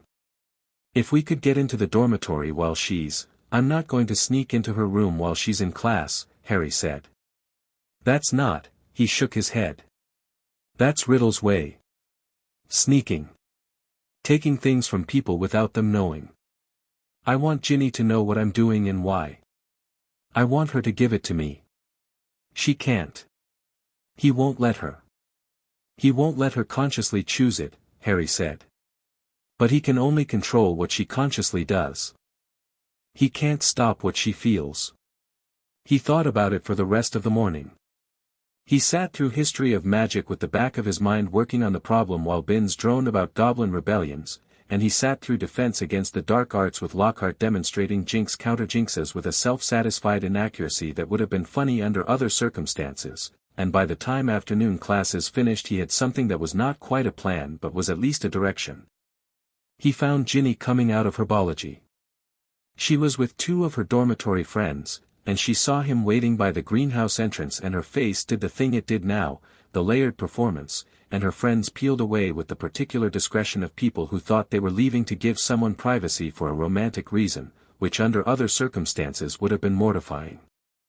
Ginny stood in front of him with her bag over her shoulder and the late afternoon sun behind her and Riddle's careful, watchful awareness behind her eyes. I thought about what you said this morning, Harry said. Not to Riddle. To her. Directing every word at the actual Ginny under the occupation. I thought about you sitting in the library alone in September writing in that diary and getting something back, and how good it probably felt to have something listening. And I want to say, I understand that. I understand why it felt safe. You were 12 and homesick and you thought you were writing in a private diary and nobody was supposed to get hurt. Ginny's hands tightened on her bag strap. It was Riddle's grip, controlled and deliberate. But her face, around the eyes, in the corners of the mouth, did something small and involuntary and entirely hers. You've been fighting him, Harry said. 4 months. All the things he wanted you to do, all the gaps in your memory, the fights you've been having that you didn't know how to explain. That's you. That's you fighting back even when you didn't know what you were fighting. He took a step closer and said, quietly, you're not alone in this. You've never been alone in this. I just didn't know to look. And then he said, in the old language, not loudly, not dramatically, just conversationally, because it was the truest way to say it, something that translated to, the castle knows you. It has always known you. What is in you that is not yours cannot stay here. You have the right to refuse it. Ginny Weasley's face changed. Not all at once. Not the way possession breaks in stories, with a sudden gasp and a fall. It was more like watching someone surface from very cold water, 1 inch at a time, the real consciousness rising through the layers of control with the slow and desperate determination of someone who has been underwater for a very long time. Her hand came up to her own chest as if she was checking that she was there. Her eyes cleared. Harry, she said, and it was her voice, actually her voice, without the careful flatness that Riddle put on it. Raw and frightened and absolutely real. Harry, he's going to, I know, Harry said. Where is it? My desk. 3rd drawer. I tried to get rid of it 3 times and I couldn't make myself do it when I was holding it, it was like it wouldn't. I know, Harry said again. Go to your dormitory and get it and bring it to me. He's going to try to stop you. He's going to tell you all sorts of things about what I want with it and none of them will be true. You know the difference between how he feels in your head and how this feels right now, don't you? She was trembling slightly. Yes. Hold on to this feeling. It's real. Go get it. She went. Harry stood by the greenhouse in the late afternoon light and felt the diary moving through the castle with the cold precision of a compass needle, felt it rise from the desk drawer and move through the second-year dormitory and down the Gryffindor Tower stairs and through the portrait hole, and he also felt, very clearly, the point at which Riddle reasserted his grip on Ginny as she moved, the pressure of the diary's occupying magic pushing back against the clarity he'd created, and he felt Ginny push back against it, and the journey of the diary through the castle was a battle happening at walking pace, one staircase at a time. She came out of the portrait hole at a run. She ran the length of the corridor and shoved the diary into Harry's hands and then stumbled back and sat down hard on the floor against the corridor wall, breathing in the loud jagged way of someone who has been holding their breath for a very long time. The diary was cold and heavy in Harry's hands. He looked down at it. Small, black, 50 years old. T.M. Riddle embossed on the cover in faded gold. The wrongness of it was overwhelming at this range, not frightening, not threatening him directly, but the way a wound feels when you've managed to ignore it at a distance and then someone touches it. The castle around him recoiled from it, the stone and magic of the building pulling away from the diary the way healthy skin pulls away from something infected. He looked at it and felt, very clearly, Riddle looking back. Then Riddle spoke. Not out loud, it came through the diary, through the object itself, a pressure against Harry's consciousness that was language without sound, and what it said was, "So you found it. I thought you might. You've had a remarkable few days, haven't you?" Harry looked at the diary and did not dignify this with a response. The Founder's Chamber, Riddle continued, in the same pressurized internal way, and there was something new in it now, something that might have been curiosity under the arrogance. I never managed to reach it. 50 years ago and again this year through the girl, the chamber above, the pipe and the plumbing, yes. But the real one below. The old one. The castle never let me in. Because it knew what you were, Harry said, out loud, for Ginny's benefit as much as anything else, so she could hear him dealing with it. It knew the difference between someone with a claim and someone pretending to one. You and I are more alike than you want to believe, Riddle said, and Harry recognized the tone. He'd heard it from Quirrell at the end of first year, Voldemort's reasoning toward seduction approach, the slow and patient argument that they shared something worth building on. Both of us orphans. Both of us half-blood, whatever the school thinks, you know I could pass for pure blood, and you've been passing for something you're not since you were 11. Both Parselmouths. Both brilliant, if you'll forgive my saying so. You're trying to stall, Harry said. You know what I'm going to do with you. A pause. Then, with a different quality, less performance, and more real, you're different from what I expected. Significantly different. The pressure changed slightly, becoming more focused, more assessing. The Founder's magic is in you. I can feel it. The old tongue, you speak the original form, not the derivative. That's not something you learn in a week. Another pause. What are you, exactly, Potter? The heir of 4, Harry said. And right now, I'm the person who's going to destroy you. Children, Riddle said, with something that wasn't quite contempt and wasn't quite admiration, should not be this calm about things they don't fully understand. I understand enough. He walked to the girls' bathroom. Ginny, from the corridor behind him, said, Harry. I want to come. He looked back at her. She was on her feet, pale and shaking and entirely herself. It's going to be unpleasant. I know. I've been living with him in my head for 3 months.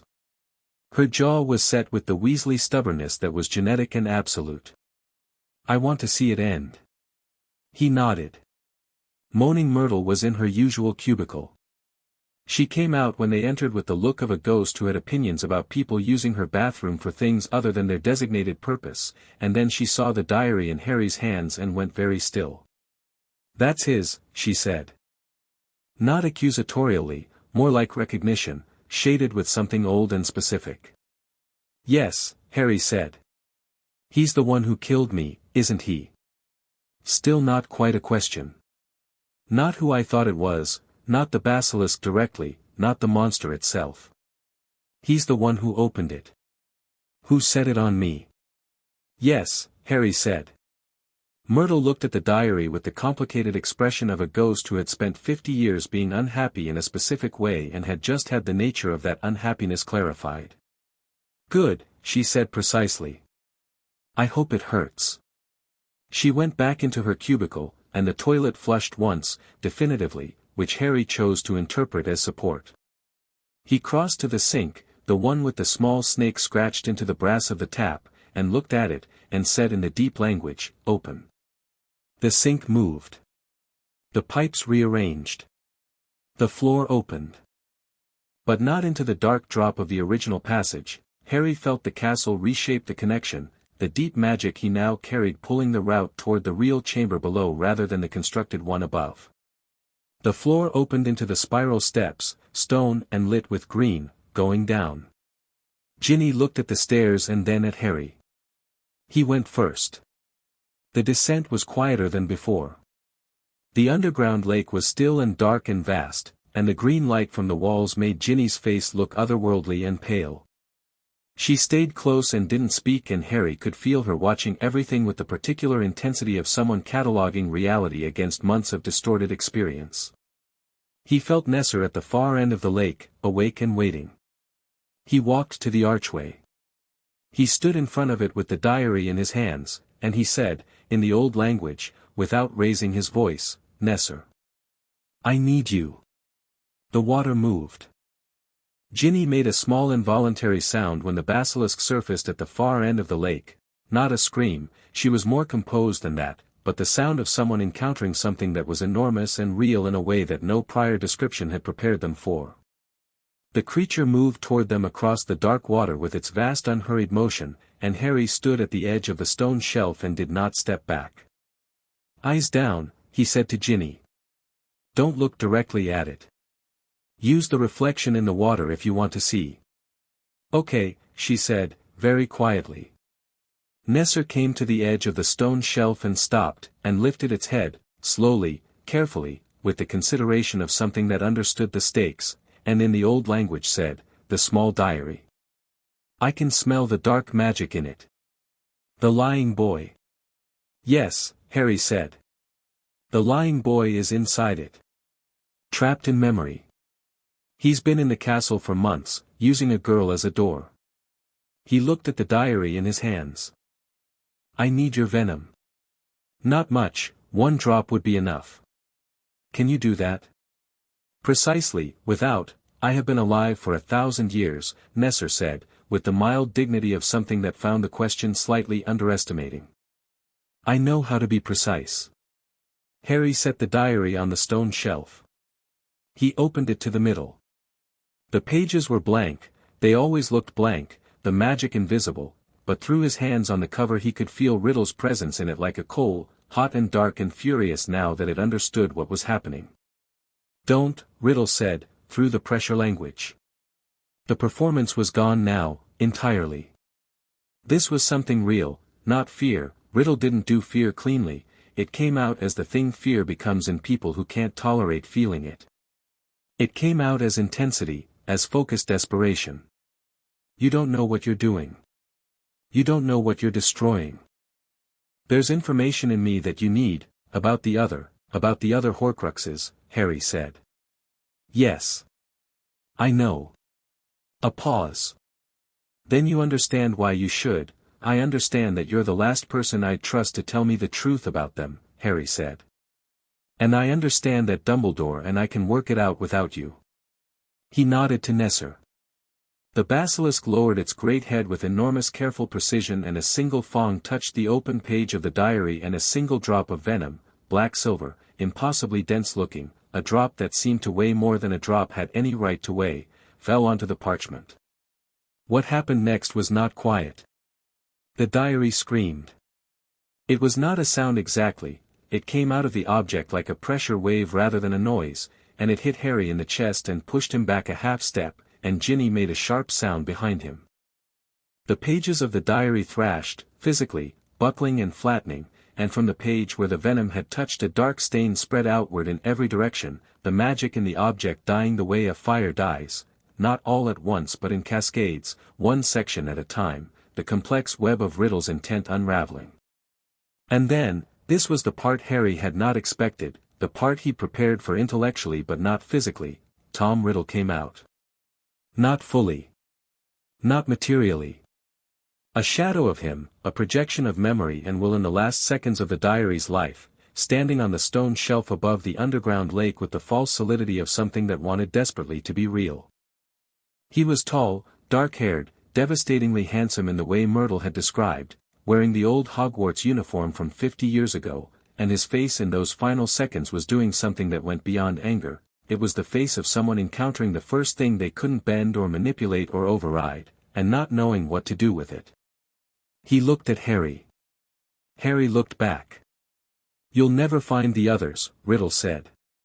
His voice was real enough to hear in the air, thin and shaky with the effort of existing outside the dying diary. "Even with the Founder's magic. Even with the castle at your back. You don't understand what you're against. You built something that depends on staying hidden," Harry said. "And I can feel things in stone and bone and the deep dark of old places. Everything hidden eventually stops being hidden." He met the shadow's eyes without flinching. "You made yourself into fragments because you were afraid of dying. That's not strength. That's the most frightened thing I've ever heard of." Tom Riddle's face did something then, something that was the opposite of the cool performance it had been for months through Ginny. Something cracked in it. Not grief, not remorse, the kind of cracking that happens when someone says the true thing about you that you can't argue with, the thing you've been keeping yourself from knowing. Then the diary finished dying, and Riddle's shadow went with it, and the underground lake was still and quiet, and the only sounds were Ginny's breathing and the deep, steady respiration of Nesser, and the green light warm and sourceless on the cave walls. Harry looked at the diary. It was inert, just a book now, just leather and parchment, the wrongness entirely gone from it. The cold he'd been carrying in his chest for 2 days was gone with it, and in the place where it had been was something cleaner, like a room after the windows have been opened. He heard Ginny sit down on the stone shelf behind him. He turned around. She was sitting with her knees pulled up and her elbows on them and her face in her hands, and her shoulders were doing the thing that meant she was crying without making much noise about it, which was clearly the Weasley method. He sat down next to her and didn't say anything for a while. "He knew everything about me," she said, eventually, muffled by her hands. "Everything I wrote in September and October, my real thoughts, the embarrassing ones, all the stuff I didn't tell anyone. And he was so nice about it, at first. He was interested. He asked questions and remembered what I said and," she stopped. "He was practicing," she said. "Wasn't he? He was practicing being likable so I'd trust him enough to." "Yes," Harry said. "That's disgusting." "Yes." She put her face back in her hands for another moment. Then she said, "Can I meet the basilisk?" Harry blinked. "Sorry. I heard you talking to it. And I want," she lifted her face. Her eyes were red but her expression was clear, and underneath the exhaustion of someone who has been fighting an internal war for 3 months there was something that was recognizably the girl who had written Singing Valentines, curious and brave and slightly ridiculous in the best way. "I spent months being scared of the thing in the diary. I don't want to be scared of the thing in the lake as well. I'd rather just meet it." Harry looked at her. Then he turned to the dark water where Nesser waited at the edge of the shelf, its enormous head barely visible above the surface, patient and still. "Can Ginny look at you?" he asked, in the old language. "Through the water reflection." "She carried the lying boy's object for months and did not yield herself entirely," Nesser said. "She is braver than she knows. She may look." Harry told Ginny.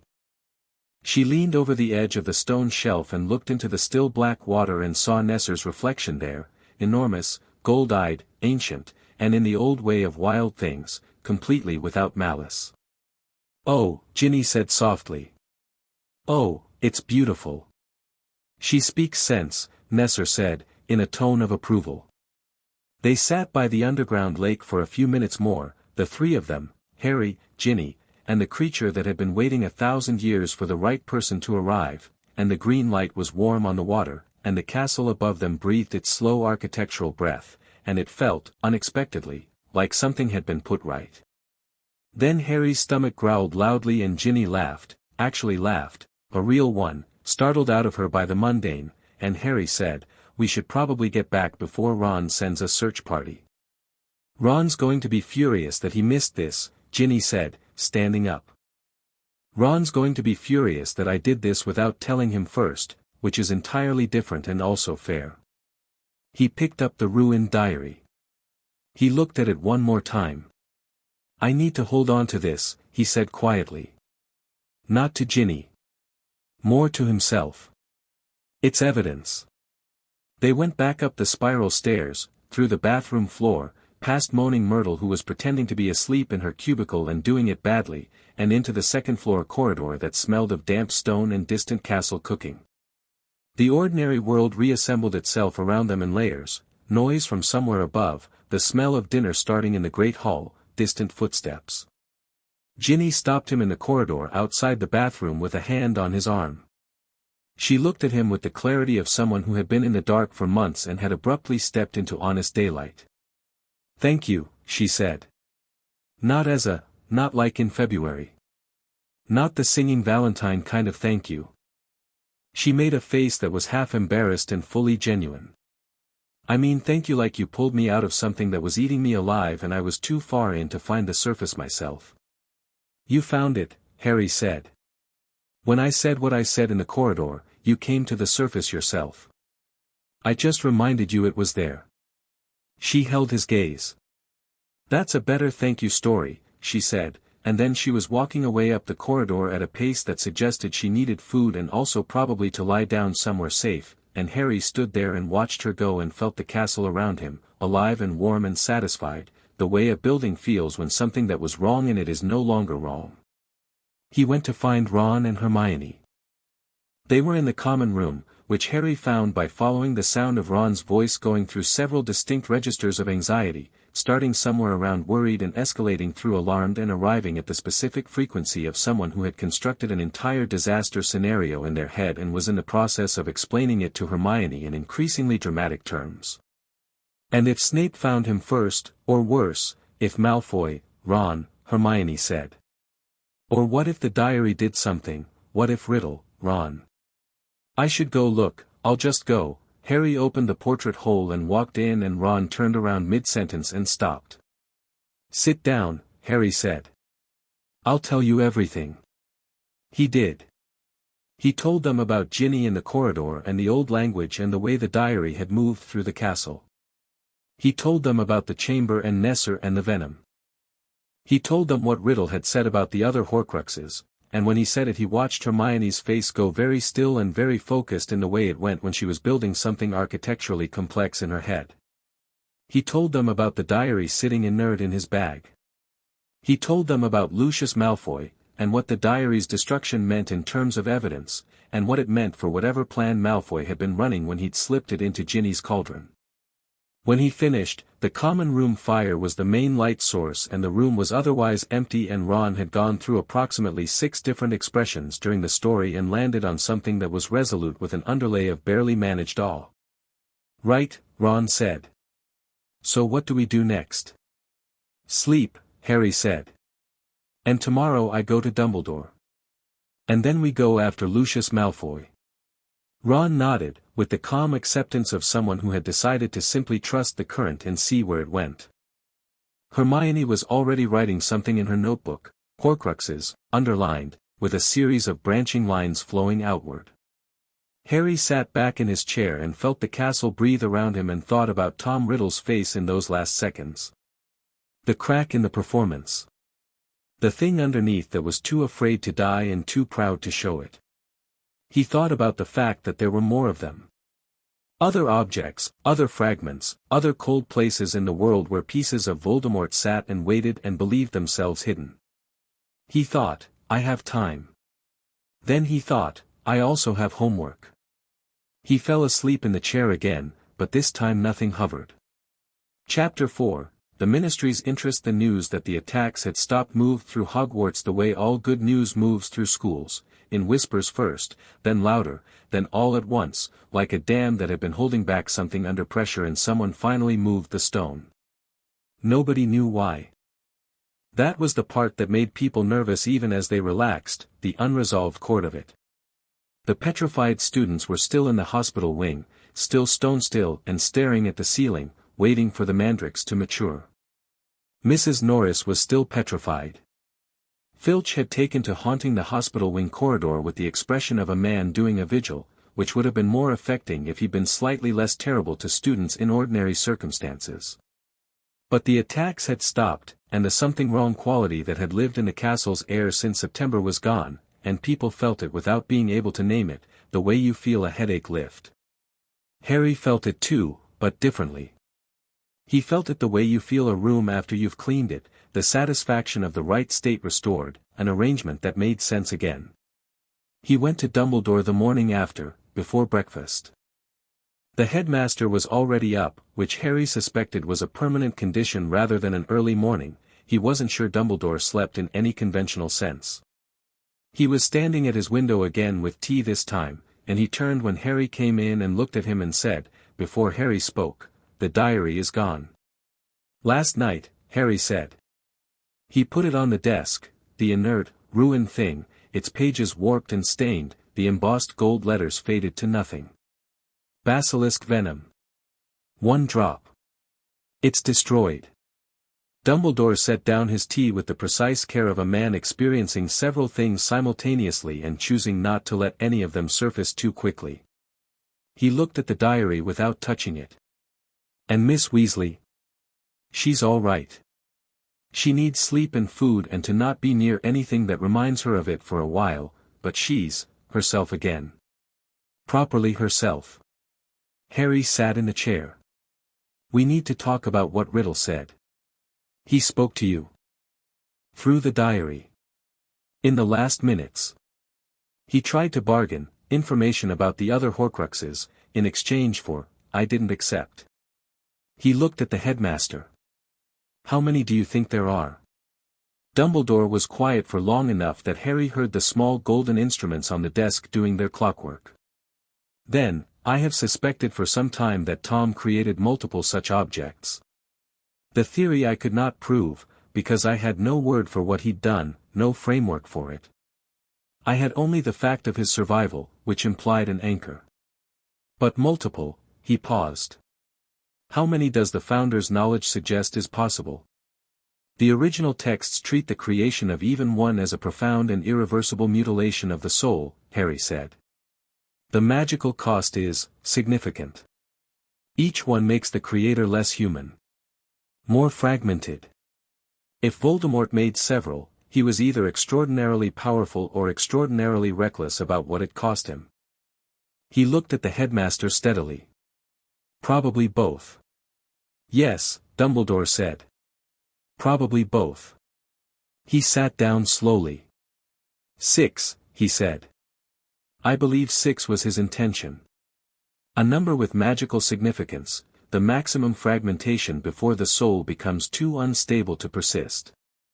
7 pieces total, including the fragments still in Voldemort himself." He said it like a man reading a diagnosis he had hoped would say something different. Harry did the arithmetic quietly. The diary was gone. That was 1. Which left 5. "We're not doing this tonight," he said. "I know. It's too large for right now and there are more immediate things." He leaned forward. "The diary was introduced into this school deliberately. It was put into Ginny Weasley's cauldron by a specific person at a specific time." He met Dumbledore's eyes. "Lucius Malfoy. Flourish and blots, early September." Dumbledore looked at him. "He's behind the chamber opening," Harry said. "He gave the diary to Ginny knowing what it was and what it would do. There's a word for what that is." "Yes," Dumbledore said. "There are several words. Most of them require proof that can hold in front of the Wizengamot." The diary is the proof, Harry said. It's destroyed but the evidence of what it was is still in it. You can read the residual magic if you know what you're looking for. And Ginny can testify. Anne, he paused. And I think Malfoy's plan was specifically about the Muggle-born Protection Act your father was championing, Mr. Weasley being an obvious target. He stopped. He looked at his own hands. I'm not a lawyer. But you are a lot of things, and one of them is Chief Warlock of the Wizengamot. Dumbledore was looking at him with the warm, slightly unnerving full attention expression that Harry had been on the receiving end of his whole school career, but that felt different now, not the attention of an adult assessing a child's potential, but something more horizontal. More like two people thinking about the same problem from positions of genuine equal investment. Leave Lucius Malfoy to me for the moment, Dumbledore said. He will make a mistake. Powerful men who believe they are untouchable generally accelerate their own undoing when they feel their plans unraveling. We will be ready when he does. He'll come here first, Harry said. When word gets out that the attack stopped, and it will get out, he'll come to assess the damage to his plan. He'll want to know what happened. He'll want to see for himself. Dumbledore picked up the inert diary and looked at it for a long moment. Yes, he said. I expect he will. He was right about the timing, as it turned out. But Malfoy didn't come alone. 2 days later. A Wednesday. Harry was in the middle of double transfiguration when McGonagall's enchanted memo bird flew through the classroom window and landed on her desk and unfolded itself, and she read it, and her expression did something controlled and precise and said, Mr. Potter, the headmaster requests you join him in his office. Now, please. To the class she said, continue your practice, in the tone that meant the class would absolutely continue their practice or face consequences that were creative in their unpleasantness. Harry packed his bag and went.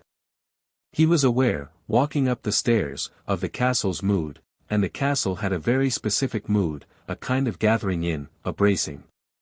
Not fear. More like a house whose owner is standing in the entrance hall with their arms folded, watching guests come through the door with the clear expression of someone who has not invited guests and has strong views about the matter. Dumbledore's office had more people in it than Harry had ever seen at one time. Dumbledore himself, standing behind his desk. McGonagall beside him, which meant she'd been summoned rather than simply notified. Severus Snape by the far window with his arms folded and his face doing the deliberately neutral thing it did when he was thinking more than he was showing. And two people Harry had not met in person but recognized immediately. Cornelius Fudge was rounder and softer in reality than in newspaper photographs, with a lime-green bowler hat that he was holding rather than wearing, turning it in his hands with the nervous energy of a man who had come here to be in charge of something and was not entirely comfortable. His eyes moved around the room and landed on Harry with the quality of eyes that were trying to determine a thing's category before deciding how to treat it.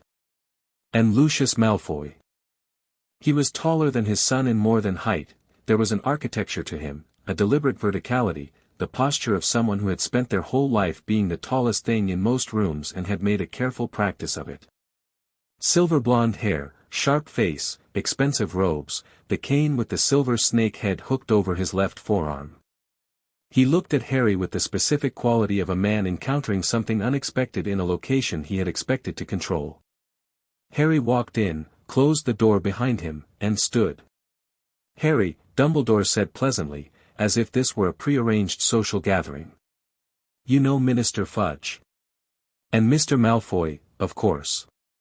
By reputation, Harry said. He looked at Lucius Malfoy without any particular heat or challenge, the way you look at something you have already categorized. Hello. Malfoy's eyes narrowed fractionally. He had clearly expected something else. Mr. Potter, he said, and his voice was smooth and practiced in the way only old money managed. I've heard a great deal about you. And I've heard a great deal about you, Harry said. Most of it recently. Another fractional narrowing. The cane shifted slightly in his grip.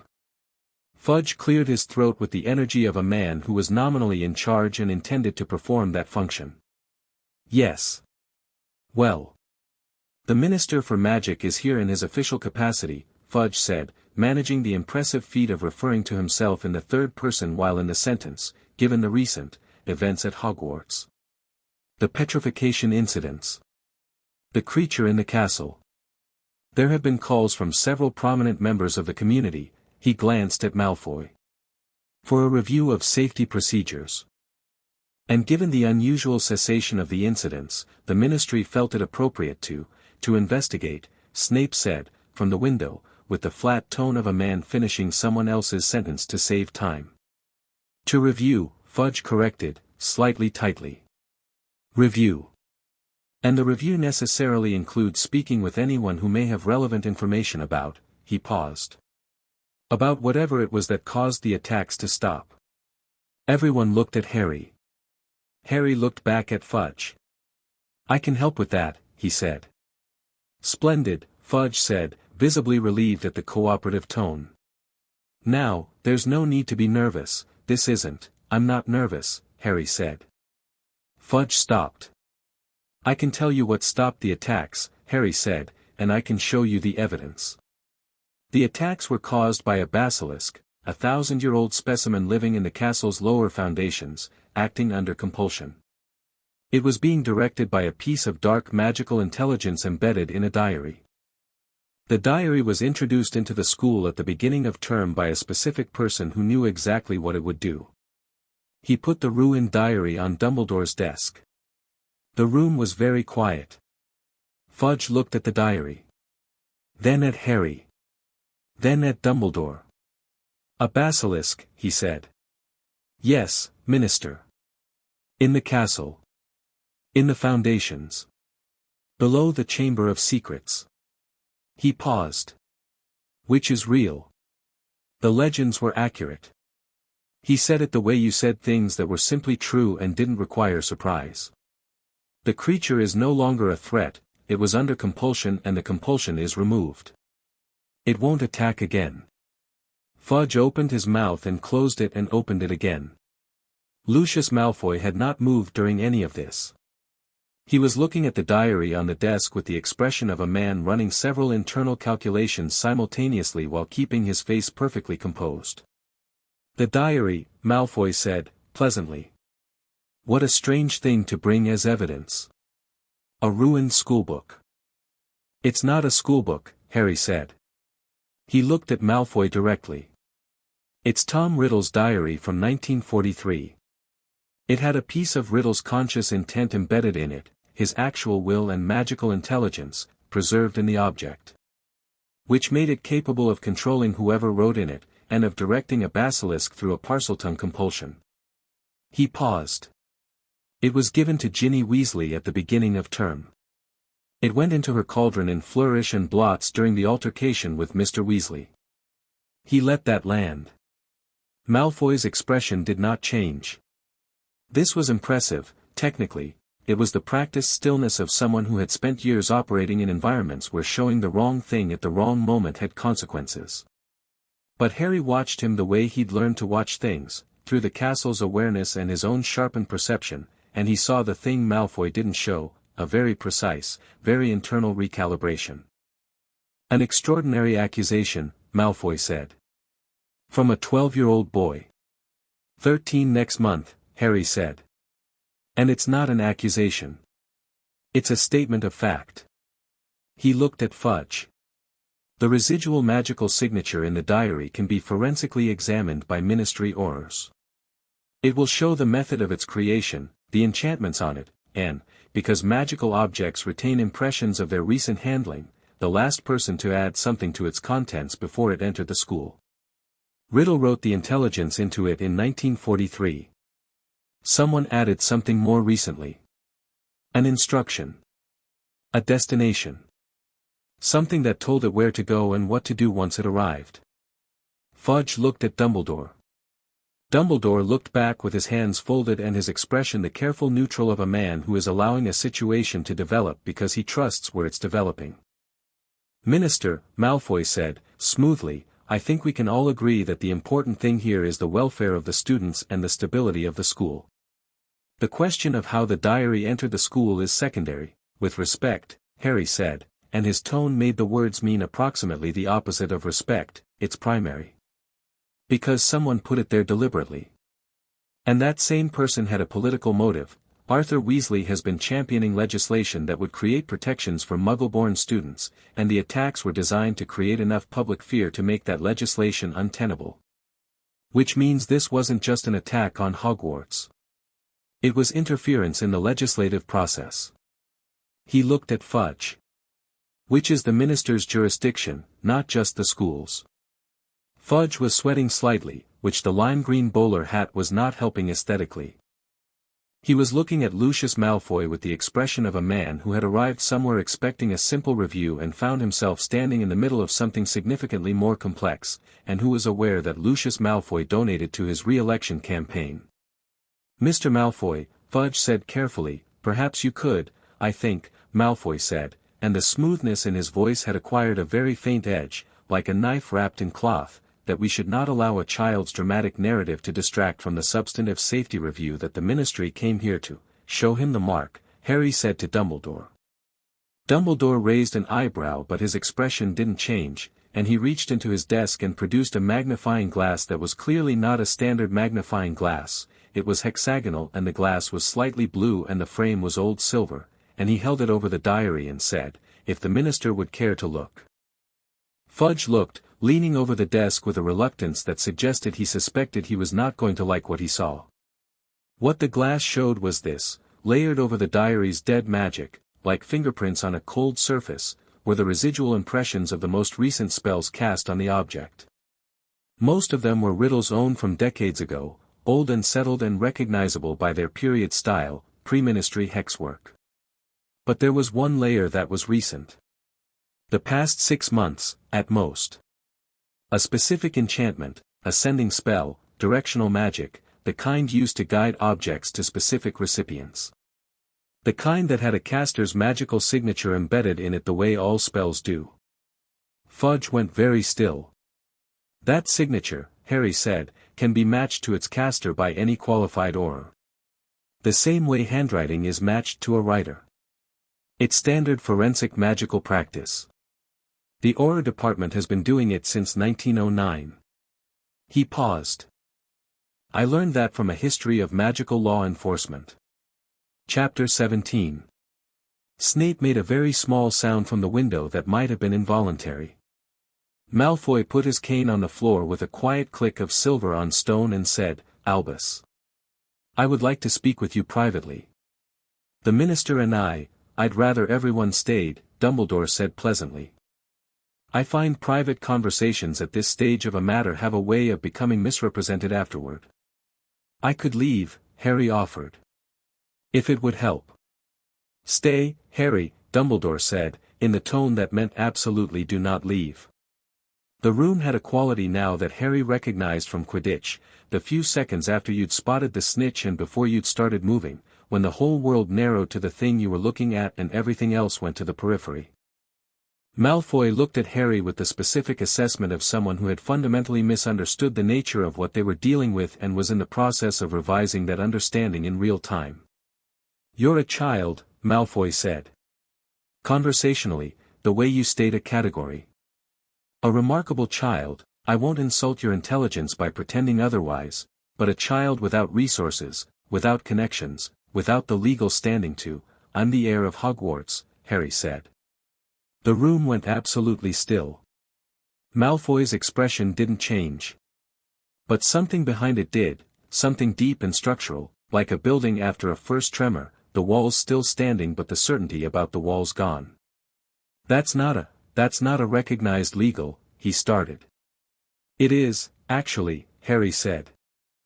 "In the original charter of Hogwarts as a magical institution, drafted by the 4 founders and filed with what became the ministry in 984 AD, the heir of all 4 has the legal standing of a co-trustee of the institution, with authority to bring formal grievance on behalf of the school and its students." He held Malfoy's gaze. "Which I intend to do. Formally, through the Wisengamot, with Dumbledore as chief warlock presiding." He paused. "I read the charter yesterday. The language is very clear." He had read the charter yesterday. In the Founder's library, 200 feet below their feet. It had taken him 40 minutes. He had taken careful notes. Fudge looked at Dumbledore. Dumbledore looked at Fudge. The charter is a matter of public magical record, Cornelius, Dumbledore said mildly. Accessible to any citizen. Though I confess the relevant sections haven't been invoked in several centuries. The provisions were considered largely ceremonial. He paused. Apparently they are not. Lucius, Fudge said, and his voice had shifted from its official capacity register into something more uncertain and more honest. Perhaps we should, don't, Malfoy said to Fudge. Quietly. Precisely. Just the one word, but it carried the weight of a very long financial relationship and the specific implied conclusion of that relationship. Then he looked at Harry again and something settled in his face. Not defeat, Malfoy was not a man who settled into defeat, but a strategic repositioning. A regrouping. You're very impressive for your age, Mr. Potter. And clearly you've been well advised. Nobody advised me, Harry said. I read it myself. But the political reality of what you're proposing, the political reality, Harry said, and his voice was even and completely unhurried, is that a dark artifact was introduced into a school of children by a man who wanted legislation stopped. The attacks hurt students, Muggle-born students specifically, which was the point. One of those students was 11 years old and has been under magical compulsion for 3 months. He let that sentence breathe for a moment. The political reality is that you, Minister, are going to want to be clearly on the right side of what happens next. And the right side is the one where the people who did this are held accountable. Fudge looked at Lucius Malfoy. Lucius Malfoy's jaw was set and his eyes were flat and his hand on the snake-headed cane was very still, and he looked like what he was, a man who had planned precisely and been outplanned by someone he had not taken seriously. I think, Fudge said, slowly, pulling the lime-green bowler hat through his hands, that the ministry ought to convene a formal review. Fully formal. With horror forensics on the diary, he cleared his throat. And statements from all relevant parties. I look forward to it, Harry said. Malfoy left first, which was also something. He said nothing else, gathered himself and nodded to Dumbledore with the precision of a man who was already working on the next move, and swept out with his robes and his cane and his careful composure intact. The door clicked shut behind him. Fudge stood there for another moment, doing something complicated in his expression. Then he looked at Dumbledore and said, Albus. The boy, the charter claim, is entirely legitimate, Dumbledore said. I've had the original reviewed by 3 independent authorities this morning. He smiled. I anticipated this would come up. Fudge nodded several times more than was necessary, put on his bowler hat, shook Dumbledore's hand with an energy that suggested he was very keen to leave, and left. The door closed. The office was quiet except for the spinning instruments and Fawkes on his perch, who was watching Harry with one bright eye and had been watching since Harry arrived. That went, Snape said from the window, better than I expected. It went exactly as expected, Dumbledore said, looking not at Snape but at Harry with the full attention expression and something warm and complicated in it. You've read the entire original charter. Most of it, Harry said. I have questions about the section on territorial authority, the language about the school's grounds and the Forbidden Forest is ambiguous and I want to understand the boundaries properly before I claim anything I can't back up. McGonagall, who had not spoken since Harry had arrived, said in a voice that was entirely level and gave nothing away, Mr. Potter. You walked into an office containing the Minister for Magic and Lucius Malfoy and laid out a legal case against one of the most powerful men in the wizarding world. At 13. Without notes. 12, Harry said. Until next month. McGonagall looked at him for a long moment. Her expression was doing something that on anyone else would have been called moved, but on McGonagall resolved itself into a precise and dignified satisfaction. 10 points to Gryffindor, she said. For exceptional preparedness. Harry went back to his next class, which was herbology, where Ron and Hermione were repotting mandrakes. He pulled on his earmuffs and picked up his trowel, and Ron nudged him and pulled one earmuff aside and said loudly over the screaming, "Where were you?" Malfoy Sr. just walked past the greenhouse and he looked like he'd bitten something sour. Harry grinned and said, "I'll tell you at lunch." Ron looked at his expression and settled his earmuffs back on with the air of someone who had decided to simply be excited about the information he would eventually receive. Hermione, on Harry's other side, did not ask.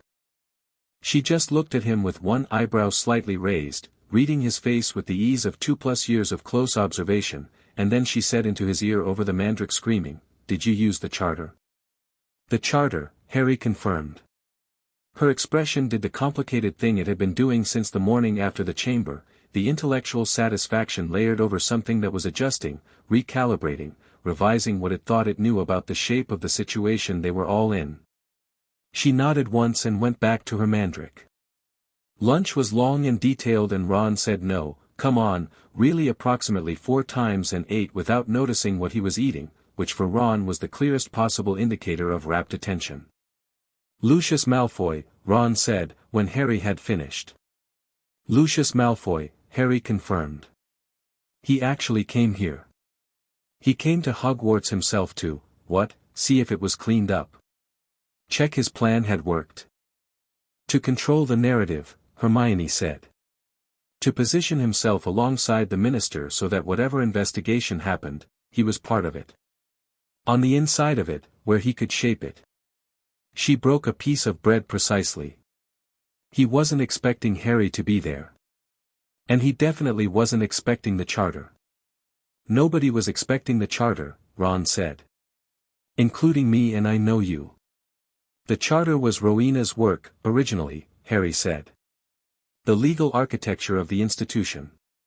She built protections into it that were designed to survive whatever political climate came after the founders' deaths. She didn't trust any government to manage the school correctly in perpetuity, which turned out to be accurate. The Heir provisions were supposed to be a check on governmental overreach." He paused. "Which is exactly what Malfoy was doing through Fudge. Rowena Ravenclaw wrote a check on governmental overreach into the school charter in the 10th century, Hermione said slowly. "And you invoked it against Lucius Malfoy. In front of the Minister for Magic." She looked at her bread. "That's either the best or the most stressful thing I've ever heard, and I genuinely cannot decide which." "Both," Harry said. "It's definitely both." He found Ginny that afternoon, in the corridor outside the Gryffindor common room. She looked better, she'd slept and eaten, and the hollowed quality that had been around her eyes for months was less sharp. She was walking with one of her dormitory friends, and the friend peeled away when she saw Harry approaching, with the same discretion as before, and Harry thought he was going to need to do something about the Valentine's Day reputation before the year was out. "Malfoy Sr. was here," Ginny said. "He's gone now." "What happened?" "We have a legal case and Fudge is terrified," Harry said. "Your dad is going to get a visit from the ministry this week. They're going to want his statement about the Flourish and Blots incident." Something moved across Ginny's face, the complicated mix of relief and fury that the situation warranted, but with something else underneath it. "My dad's going to go absolutely spare," she said, with the specificity of intimate knowledge. He hates Malfoy, but it's political, it's about policies. He doesn't hate people. But when he hears what he did with the diary," she stopped. "He's going to try to do something formal and correct about it, and Mum is going to try to do something considerably less formal." "Your family will be all right," Harry said, and meant it as a statement of certainty rather than comfort. She looked at him. "Do you know that, or are you just saying it?" "Both," he said, which made her laugh, actually laugh, for the second time in 2 days, and then she was gone up the stairs and Harry was standing in the corridor feeling the castle warm around him like sunlight through stone. That evening, in the common room, Hermione opened her notebook to the page marked Horcruxes and spread it on the table between the 3 of them, and they sat around it the way people sit around a map before a long journey, with the specific attention of people who know the road is long and want to see it clearly. "We're not going after them this year," Harry said, before anyone else did. "No," Hermione agreed. We're not ready and we don't know what they are or where they are. But we need to build toward it. She tapped the page. What I know so far, they're objects of personal significance to Riddle. Things he considered powerful or meaningful. The diary was a school record, a memoir. If the pattern holds, the others will be things with symbolic weight. Objects associated with the founders, maybe. Or things from his own history. Something of Hufflepuff's, Harry said. Something of Ravenclaw's. He collected them. I can feel that from the diary's residual impression, that acquiring significant objects was part of the plan. He wanted to make Horcruxes from objects with historical and magical power because it amplified the anchor's stability. And one is, or was, the snake, Ron said carefully. Voldemort's snake. Right? Or will be.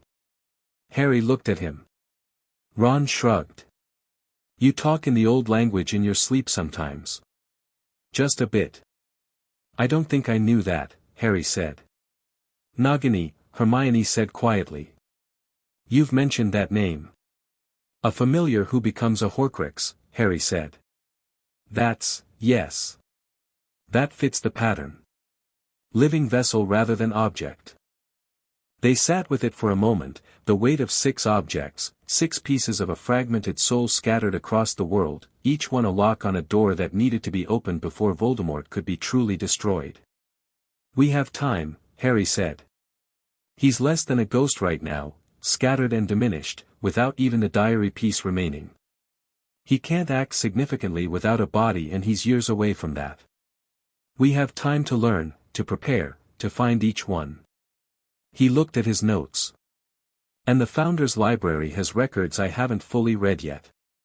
Salazar Slytherin wrote extensively about object-binding magic. He was against the use but that means he understood it completely. His notes on what makes a Horcrux vulnerable, how to identify one, how to safely approach it, would be extraordinarily useful, Hermione finished. Yes. Harry, Ron said. He had the tone he used when he was saying something honest. Does it feel like too much? Does it feel like something that's being given to you that's too heavy? Harry looked at him for a moment. The fire crackled. Above them, the castle breathed. In the foundations, somewhere deep and still, Nesser rested on the still surface of the underground lake, and the 4 basins in the circular room were dry and empty and the runes above them were gold in the dark. It feels like mine, Harry said. Not the weight part. The direction. Having one. He paused. I've been at Hogwarts for 2 years and for most of that time I've been reacting to things.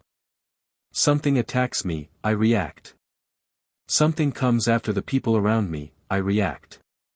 And it's been fine, I'm still here, but it's been like walking a path someone else made. He looked at the Horcruxes page in Hermione's notebook and then at his 2 best friends across the table. This feels like choosing the path. Not having it chosen for me. Ron was quiet. Then he said, right. Okay. I'm in. Obviously. I was in before you said all of that, I just wanted to know you were in for the right reasons. Hermione closed her notebook. Then we plan, she said. Properly. Starting with what we know and building outward. She paused. And starting tomorrow, because it's past midnight and we have Transfiguration at 8 and McGonagall will, 10 points from Gryffindor, Harry and Ron said simultaneously. She gathered her notes with the dignity of someone who was right about the Transfiguration point and knew it. Harry stretched in his chair and felt the castle around him settle into its nighttime rhythm, the deep particular quiet of an old building at rest, full of sleeping students and burning torches and the slow accumulation of 1,000 years of magic worked into stone. Somewhere below, in the corridor outside Gryffindor, he was aware of Draco Malfoy, who had come back to the common room late and stopped in the corridor for a long moment, standing very still, and then gone up the stairs to the dormitory. And in that stillness Harry had felt something from Draco that he hadn't felt before, not the performance, not the sneer and the status and the careful deployment of his father's name. Something smaller and more real, something that was working very hard to figure out what side of something it was on, and finding the answer more complicated than it had expected. He thought about Draco Malfoy, and what it might mean to have a father who had just been exposed in front of the Minister for Magic. He thought about it briefly and without malice and then let it go, because there was nothing to be done about it tonight. He went to bed and slept without dreaming, deeply and completely, and in the morning the castle was exactly as it should be, alive and warm and entirely his. Chapter 5. The deep dark November arrived with the particular aggression that Scottish Novembers reserved for places built on Highland stone, driving rain sideways into the castle windows and turning the grounds into a watercolor of grey and brown and the specific muddy green of grass that had given up. The lake on the surface churned and white-capped and the Quidditch pitch was a swamp and Wood had cancelled practice 3 times, which was doing interesting things to his mental state. Harry didn't mind the weather. He found, increasingly, that the castle's interior had become more real to him than its exterior, not because the outside world mattered less, but because the inside was so comprehensively present now, so full of information and warmth and the deep layered magic of 1,000 years of habitation. He walked through the corridors and felt Hogwarts around him the way you feel your own clothes, an intimacy so constant it had become background.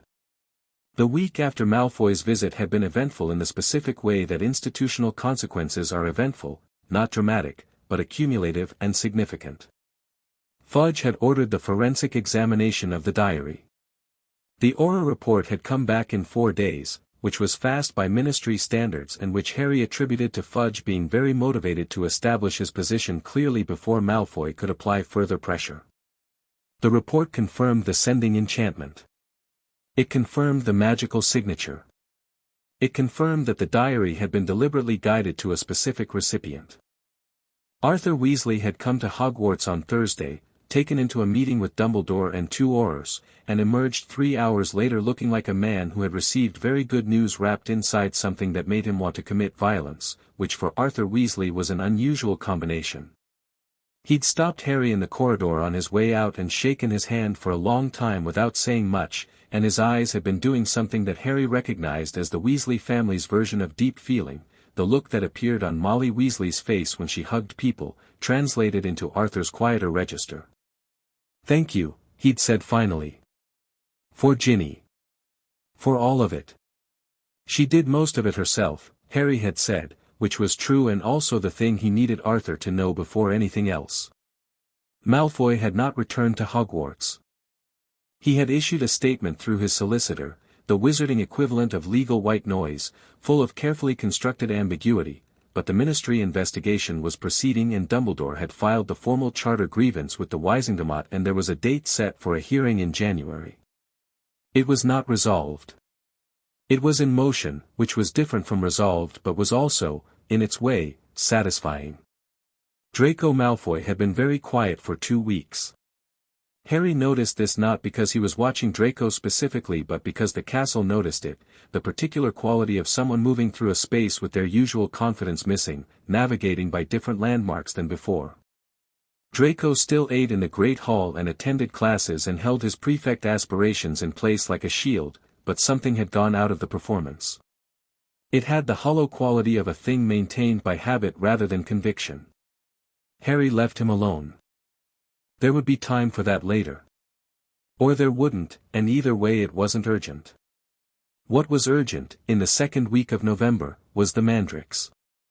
Pomona Sprout announced at breakfast on a Tuesday that the mandrakes had reached full maturity, which meant the restorative draft could be prepared. By the end of the week, all 5 petrified students and Mrs. Norris would be conscious and unhurt. She said it with the particular satisfaction of a woman who had been tending those plants since September and felt personally vindicated by their achievement, which Harry thought was entirely reasonable. He went to the hospital wing that afternoon. Not to visit, the patients were still petrified and visiting was more symbolic than practical. He went because he'd been meaning to for 2 weeks and kept arriving at the reason and then letting other things take precedence, and today he wasn't going to do that. He went and stood between 2 of the beds and looked at the students there, Colin Creevey on one side with his camera still somehow around his neck, an 11-year-old frozen in the middle of an ordinary day, eyes open and seeing nothing, and felt something that was not guilt precisely but was related to it. The cousin of guilt. The feeling that accompanies being unable to prevent something you could not have known was coming.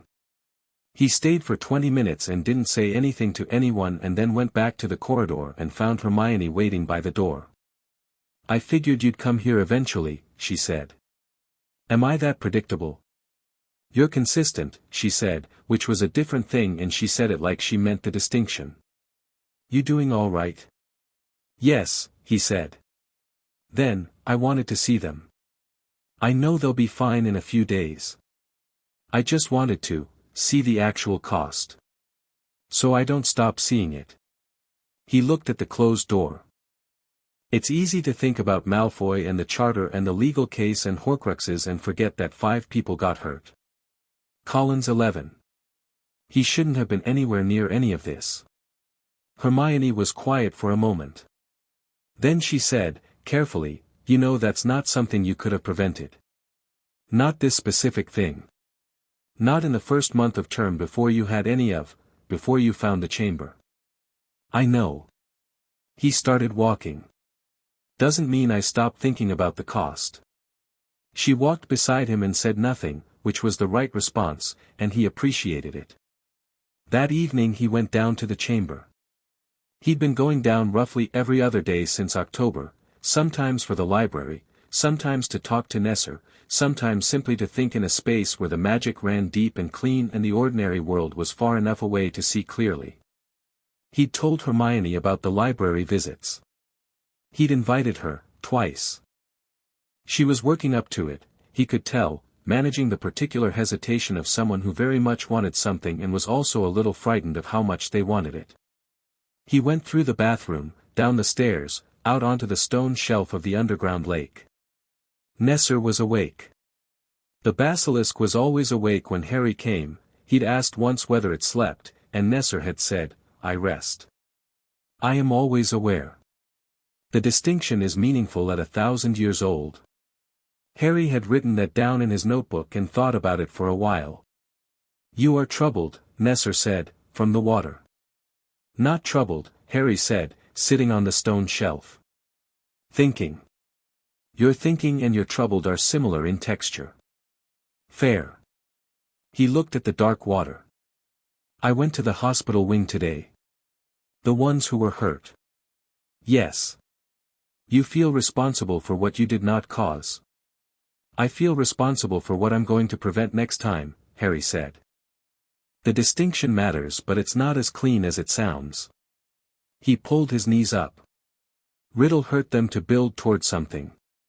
And whatever he was building toward, his return, his body, his ability to act in the world again, that's still coming. Even without the diary piece.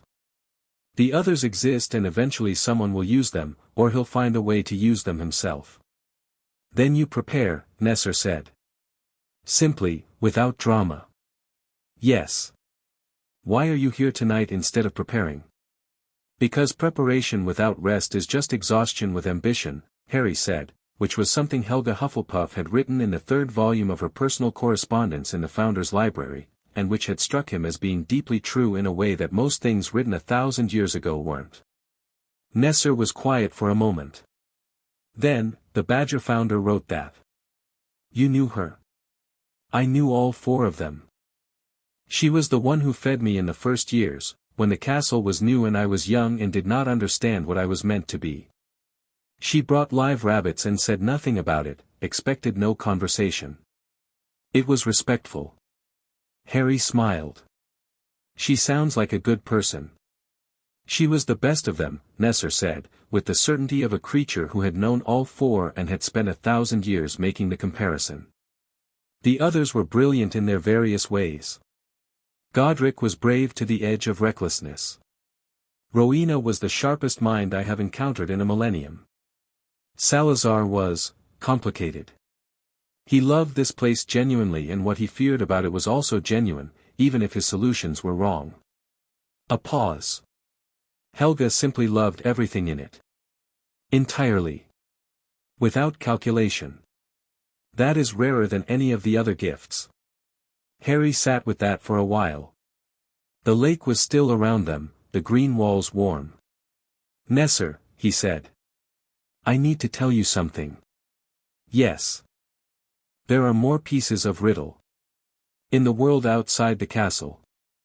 Objects he made before he disappeared, before 1981, that each contain a fragment of his soul. As long as they exist he can come back. He will come back. I know, Nesser said.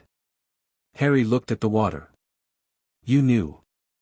I have felt the echo of him in the world since the castle told me the lying boy was alive somewhere in the dark. The diary piece is gone but the whole has not collapsed. There is still, weight to him. Distributed. Present. The basilisk's great head broke the surface slightly, gold eyes closed, just a shape in the dark water. What will you do about them? Find them. Destroy them. One by one until there's nothing left to come back to. And the one in the living vessel? Harry paused. The snake. Yes. That's the hardest one, he said. Because you can't destroy a living thing the way you destroy an object. There is a way, Nesser said. If the one who carries the fragment is killed, the fragment dies with it. But you would have to be willing to kill. I know. Are you? The question sat in the green-lit cave with its full weight. Harry looked at the water and thought about it honestly, without the easy answers. He was 12 years old. He'd faced Voldemort twice. He'd faced this basilisk and spoken to it and watched it become something other than a weapon. He'd felt a piece of Voldemort's soul die and he'd felt something in himself be entirely certain about that being the right thing. I think, he said, that when the moment comes, the question won't be whether I'm willing.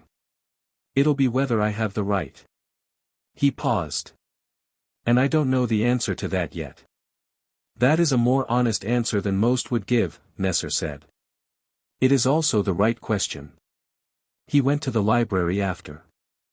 The Founder's library was behind the ritual room, through a door that had appeared for him on his second visit and had never appeared for anyone else. He knew this because the dust on the floor inside had been undisturbed for decades, a clean record of absence written in the specific grey powder of underground rooms where nothing decayed and nothing changed. He'd disturbed it on his first entry and now his footprints ran in a familiar path between the shelves. The shelves were stone, floor to ceiling, and the books were neither old nor new in the conventional sense. They were permanent, preserved by the same magic that preserved the runes in the dome above the ritual room, the magic that treated time differently because it was made of something time couldn't touch. He'd spent hours in here. He'd read Rowena's architectural philosophy and Godric's combat theory and Helga's compendium of sympathetic healing and large sections of Salazar's Parseltongue grammar and magical theory, and each time he came he found something new, something that reshuffled what he understood about what magic was and what it was for. Tonight he went to the section he'd been saving. Not saving, he'd known it was there since his second visit, had seen the spine and understood what it was and had, for reasons he hadn't fully examined, not opened it yet. Salazar Slytherin's personal journals. All 6 volumes. He took the first one off the shelf and sat down on the stone floor with his back against the shelves, the way he'd read as a child in the cupboard under the stairs, and opened it. Salazar's handwriting was smaller than he'd expected. Precise and controlled, the handwriting of someone who thought in dense layers and needed to fit a lot on each page. The old language flowed off it easily. Harry could read it the way he read English now, transparently, without translating. He read for 2 hours. What he found was not what the history books said. Salazar Slytherin's concern about Muggle-born students, the thing that had shattered the Founder's relationship and driven him from the school, was not simple prejudice. Or rather, it was prejudice in the way that all fears become prejudice when they calcify, but the original thing was fear. A specific, documented, historically grounded fear, that the persecution of magical people by non-magical people was escalating in 982 AD in ways that made magical exposure genuinely catastrophic, and that Muggle-born students represented a risk not to the school's purity but to its secrecy, because their non-magical families had direct and uncontrollable knowledge of the school's existence. He had watched 3 magical communities destroyed by exposure in his lifetime. He was wrong about the solution, he was catastrophically, irreversibly wrong about the solution, but the fear was not the vanity project it got written as. Harry sat with that for a while. History was more complicated than stories needed it to be, which was why stories always simplified it, and why the simplified versions were dangerous. He put Salazar's journals back and found, on a lower shelf, something he hadn't seen before. A small volume, almost pamphlet-sized, in Rowena's handwriting. The title, in the old language, translated roughly as, Notes on the Nature of Accidental Inheritance and the Risks of Overconcentration. He sat back down and read it. It was 40 pages. It took him 30 minutes. By the end of it he was very still and the green light on the cave walls felt different, not alarming, not threatening, but carrying a new quality of information that needed to be absorbed before it could be properly understood. Rowena's premise was this: the magic she and the other founders had built into the chamber, the inheritance mechanism, the heir selection ritual, she had theoretical concerns about it. Not about whether it would work. She was confident it would work. Her concern was about concentration. The 4 founders had distributed their gifts across the school and its students intentionally. Godric's courage was a quality Gryffindors nurtured collectively. Helga's loyalty ran through Hufflepuff as a house-wide inheritance. Rowena's intellect lived in every curious student in Ravenclaw. Even Salazar's resourcefulness was meant to be a collective Slytherin trait, not a personal possession. The magic of Hogwarts was distributed by design. The heir ritual concentrated all 4 in a single person. Rowena's concern, written in the careful academic prose of a woman who was brilliant enough to be genuinely worried about her own creation, was that this level of concentration had never been tested in a living person. The theory was sound. The arithmetic worked. But the implications of carrying 4 founder-level magical concentrations simultaneously, of being the point at which all 4 streams converged, she listed them carefully. The heir would be significantly more powerful than any contemporary wizard or witch. This was intentional. The heir would have access to the castle's deepest functions, including some that even the founders had collectively agreed to seal. This was also intentional. But the concentration would also, over time, create pressure. Not destructive pressure, Rowena was clear about this. Not damage. But an increasing need to express the magic, to use it, to keep it in motion.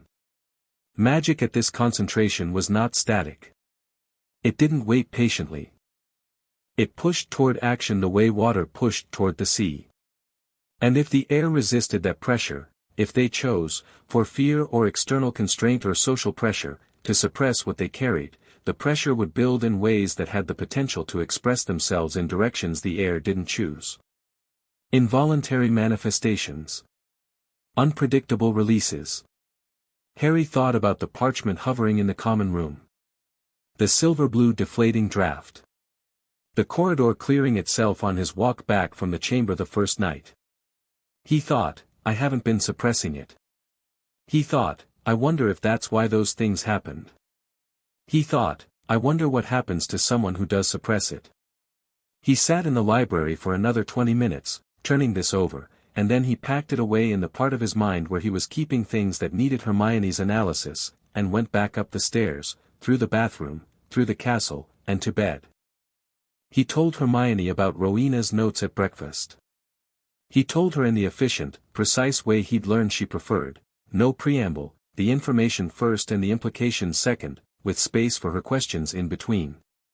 She sat across from him with her porridge going cold and her quill in her hand and her notebook open and asked 3 questions, all of which were exactly the right questions, and by the end of breakfast she had a page of notes and an expression of focused, humming engagement that Ron had privately described as, the face she makes when she's happiest. The involuntary manifestations so far are minor, she said.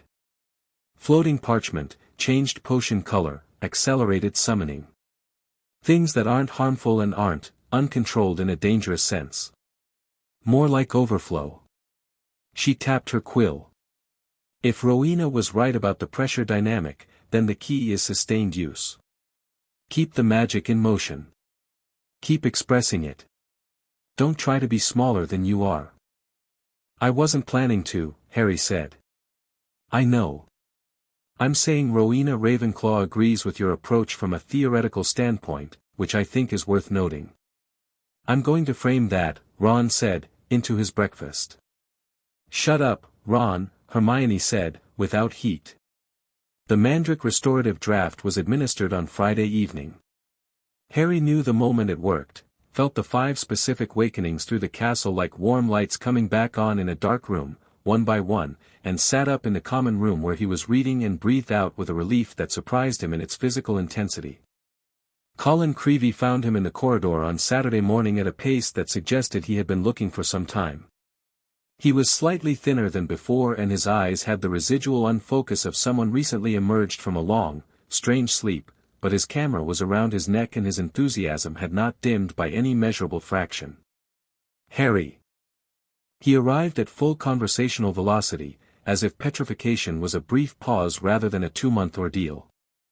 Dennis told me everything. He told me you were there in the corridor when Professor McGonagall came, he told me you knew something was wrong before it happened. He stopped, reassessing Harry with the intent focus of someone who took a lot of photographs and therefore had practiced looking carefully. You're different, he said. A bit, Harry said.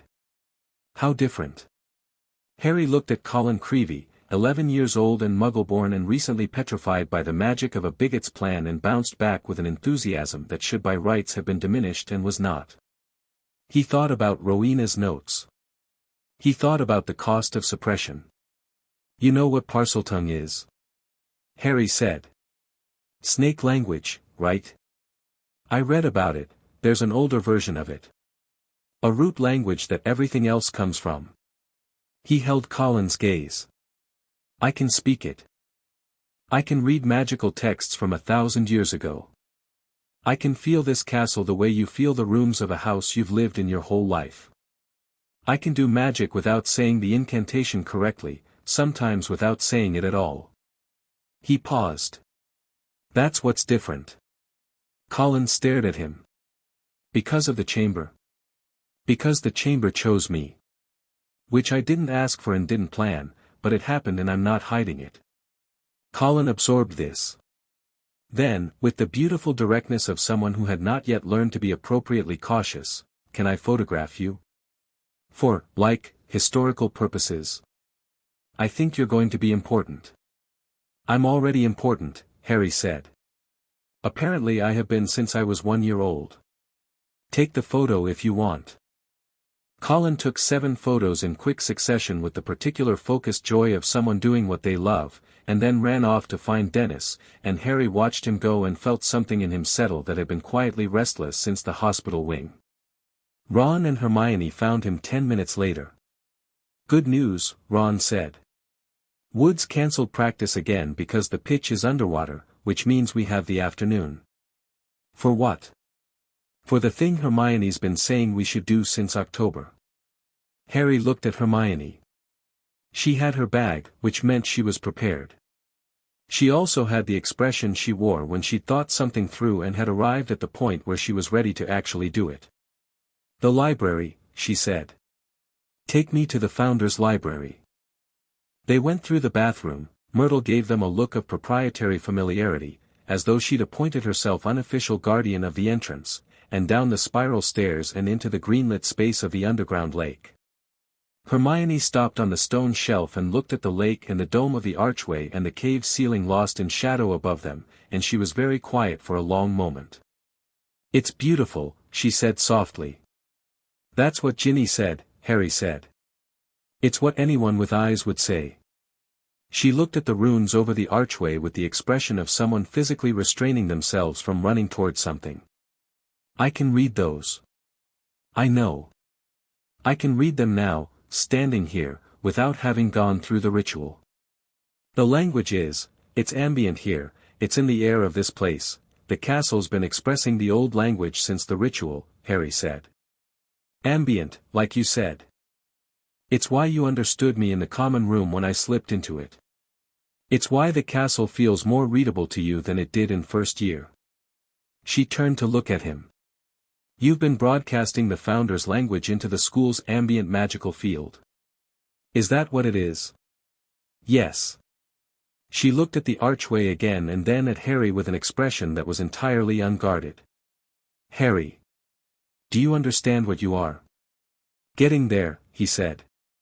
They went through the archway. They crossed the ritual chamber with Hermione stopping every 3 steps to read the dome and touch the carved names and ask 2 or 3 rapid questions which Harry answered while walking. Ron stayed close, turning slowly in the center of the room with his neck craned back to look at the ceiling, taking in the scale of it. Harry opened the library door. Hermione walked in and stood very still for approximately 4 seconds and then began to move through the space with the focused intensity of a person who has found the thing they were made to find. She went shelf by shelf, running her fingers along spines, pulling volumes out and reading first pages and replacing them and pulling out the next one, and the only sounds were her footsteps and the distant water of the lake. Ron leaned against the doorframe. "She's going to live here," he said. "Possibly," Harry agreed. "We'll need to bring supplies. She'll forget to eat. We'll set up a rotation." Ron looked at him. "You're going to teach us. Aren't you? Whatever you've been learning down here. You're going to teach us." Harry looked at his best friend. "Everything I know," he said. "As fast as you can take it. Both of you." "I'm not as fast as Hermione." "Different fast. You learn things differently." "Ron," he paused, choosing his words. "The Founder's records are full of things that require someone to understand how to fight. Not defensively, not as a last resort, as a primary skill set. Godric Gryffindor wrote 12 volumes on combat magic and they are extraordinary. I've been reading them." He held Ron's gaze. "You're not slow. You're strategic in a different way. You see 3-dimensional space in motion as well as anyone I've ever watched think. You play chess the way Godric thought about defense." Ron went through several expressions. Landed on something that was self-consciousness overlaid on genuine pleasure. "That's," he said. "That's a lot. It's accurate." Hermione reappeared from between 2 shelves holding Rowena's architectural philosophy text with the careful reverence of someone handling something precious and breakable. "Harry," she said, "this describes the principles behind the spatial enchanting in the castle's structure. This is how the staircases work. This is how the rooms change. This is," she stopped. "If you applied these principles to warding, the wards around Hogwarts were built on these principles," Harry said. "Rowena designed them. They've degraded over the centuries because the underlying theory was lost and the people maintaining them didn't know what they were maintaining. I've been working on restoring them." Hermione and Ron both looked at him. "When?" Hermione said. "At night. The castle lets me do it. It's more like asking the castle to remember what it was built to do than actively constructing anything. I've been working on the 3 lowest levels. The perimeter defenses." "Harry," Hermione said, in the tone of someone who had decided to move past the enormity of a thing and focus on its practical implications, "how strong are the wards now? Compared to before?" "Significantly stronger," he said. "I don't have a quantified comparison, but, the way I experience the castle's defensive architecture, it feels like the difference between a door with a lock and a wall with nothing behind it." He paused. "Dumbledore noticed last week. He found me in the corridor at 2 in the morning and looked at me for a long time and then said thank you and went back to bed." Ron made a sound that was somewhere between a laugh and disbelief. "Dumbledore just thanked you and went to bed. He's been doing a lot of trusting me lately. I think it costs him something each time but he keeps doing it." "That might be the most respectable thing I've ever heard about him," Ron said. They spent 3 hours in the library. Hermione read and annotated and cross-referenced and asked questions and made connections between texts that Harry hadn't seen, because her mind worked in a different direction than his. He moved vertically, into the deep single thing, and she moved laterally, across the connections between many things, and together they covered ground that neither of them could have covered alone. Ron, predictably, found Godric's combat volumes and sat cross-legged on the floor reading with the deep focus he reserved for things that genuinely engaged him, and occasionally looked up and said something unexpectedly precise about tactical application that made Harry add things to his notes. Going back up the stairs, Hermione was quiet in a thoughtful way rather than the worried way. Ron was carrying one of Godric's volumes under his arm, which Harry suspected Godric would have approved of entirely. At the bathroom door Hermione said, "The Horcruxes." Harry stopped. "I found something in Salazar's theoretical work. A detection methodology. He designed it to identify the presence of soul fragment magic in objects." He was clearly thinking about possible misuse of the techniques he was documenting. "If we could adapt it, we could find them," Harry said. "We could detect them. Within a certain range. It's not a map, it's more like a sensitivity. A way of training your awareness to recognize the specific signature of that type of magic." She looked at Harry. "You probably already have this sensitivity. You felt the diary." "I did.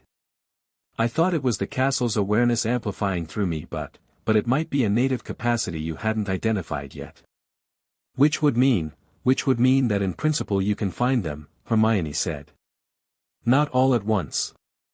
Not easily. But not blindly either."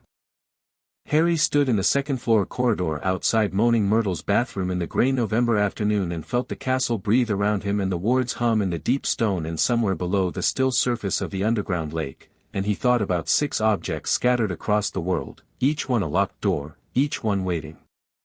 "Right," he said. "Then we learn the methodology. And we practice. And when we're ready," he looked at Hermione and then at Ron. "We go after them."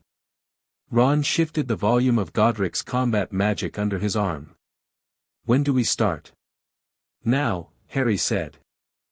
They went to the common room and Hermione opened her notebook to the Horcruxes page, and Ron set Godric's book on the table, and Harry sat down between them and picked up his quill, and outside the windows the November rain came down grey and absolute and indifferent. And inside the fire was bright and the 3 of them worked until dinner and then after dinner until Hermione sent them both to bed on the reasonable grounds that exhausted people learned nothing, and Harry went up the stairs and lay in the dark listening to Ron sleep and felt the shape of what they were building, slowly, deliberately, one piece of knowledge at a time.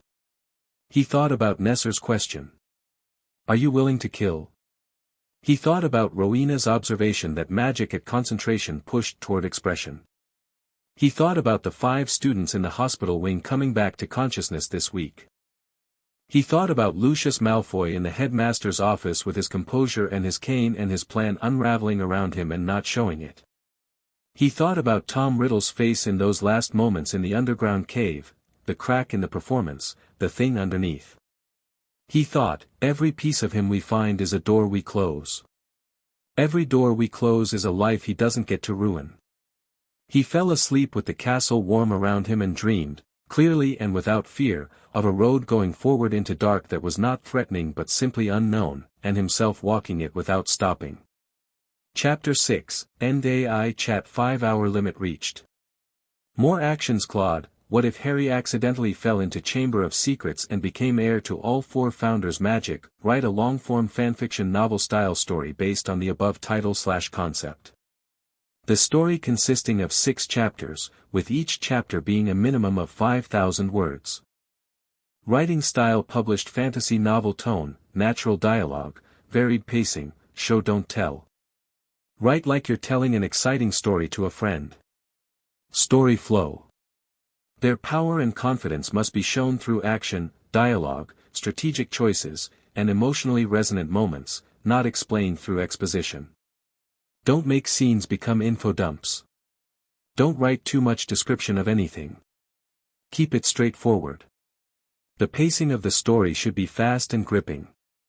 Avoid repetition in chapter structure. Each chapter must feel unique, with new developments, character moments, and dynamic stakes. Do not nerf the MC, do not make them hide their powers. If you are making them op, then let them be OP, don't make them afraid of anyone. The writing style should avoid using headings like Scene 1 or Scene 2. Instead, shift scenes naturally using location changes, time of day transitions, or character movements. Do not write in topic paragraphs or labeled segments. Maintain narrative flow through natural paragraph breaks and action-driven momentum. Avoid overly descriptive or flowery prose, only use rich detail. Dialogue should feel natural, conversational, and emotionally driven. Do not use overly formal, expository, or robotic language, even in high-stakes moments. Characters should speak like real people with their personalities, humor, and emotional nuance, especially during arguments, battles, or flirting. Lastly, always prioritize show, don't tell. Let chapters develop organically. Don't overthink variety, focus on good storytelling rhythm. No generic villains, each antagonist should have intelligent, believable motivations. Keep this subplot visible in each chapter without overshadowing the main events. Adventure and character growth. Rich world building woven into action. Write engaging, immersive fantasy that feels human. Chapters must be titled, Chapter 10, Name, and end with, Chapter 10 End. Generation process, first response, provide a brief story outline, plot, themes, character arcs, chapter breakdown.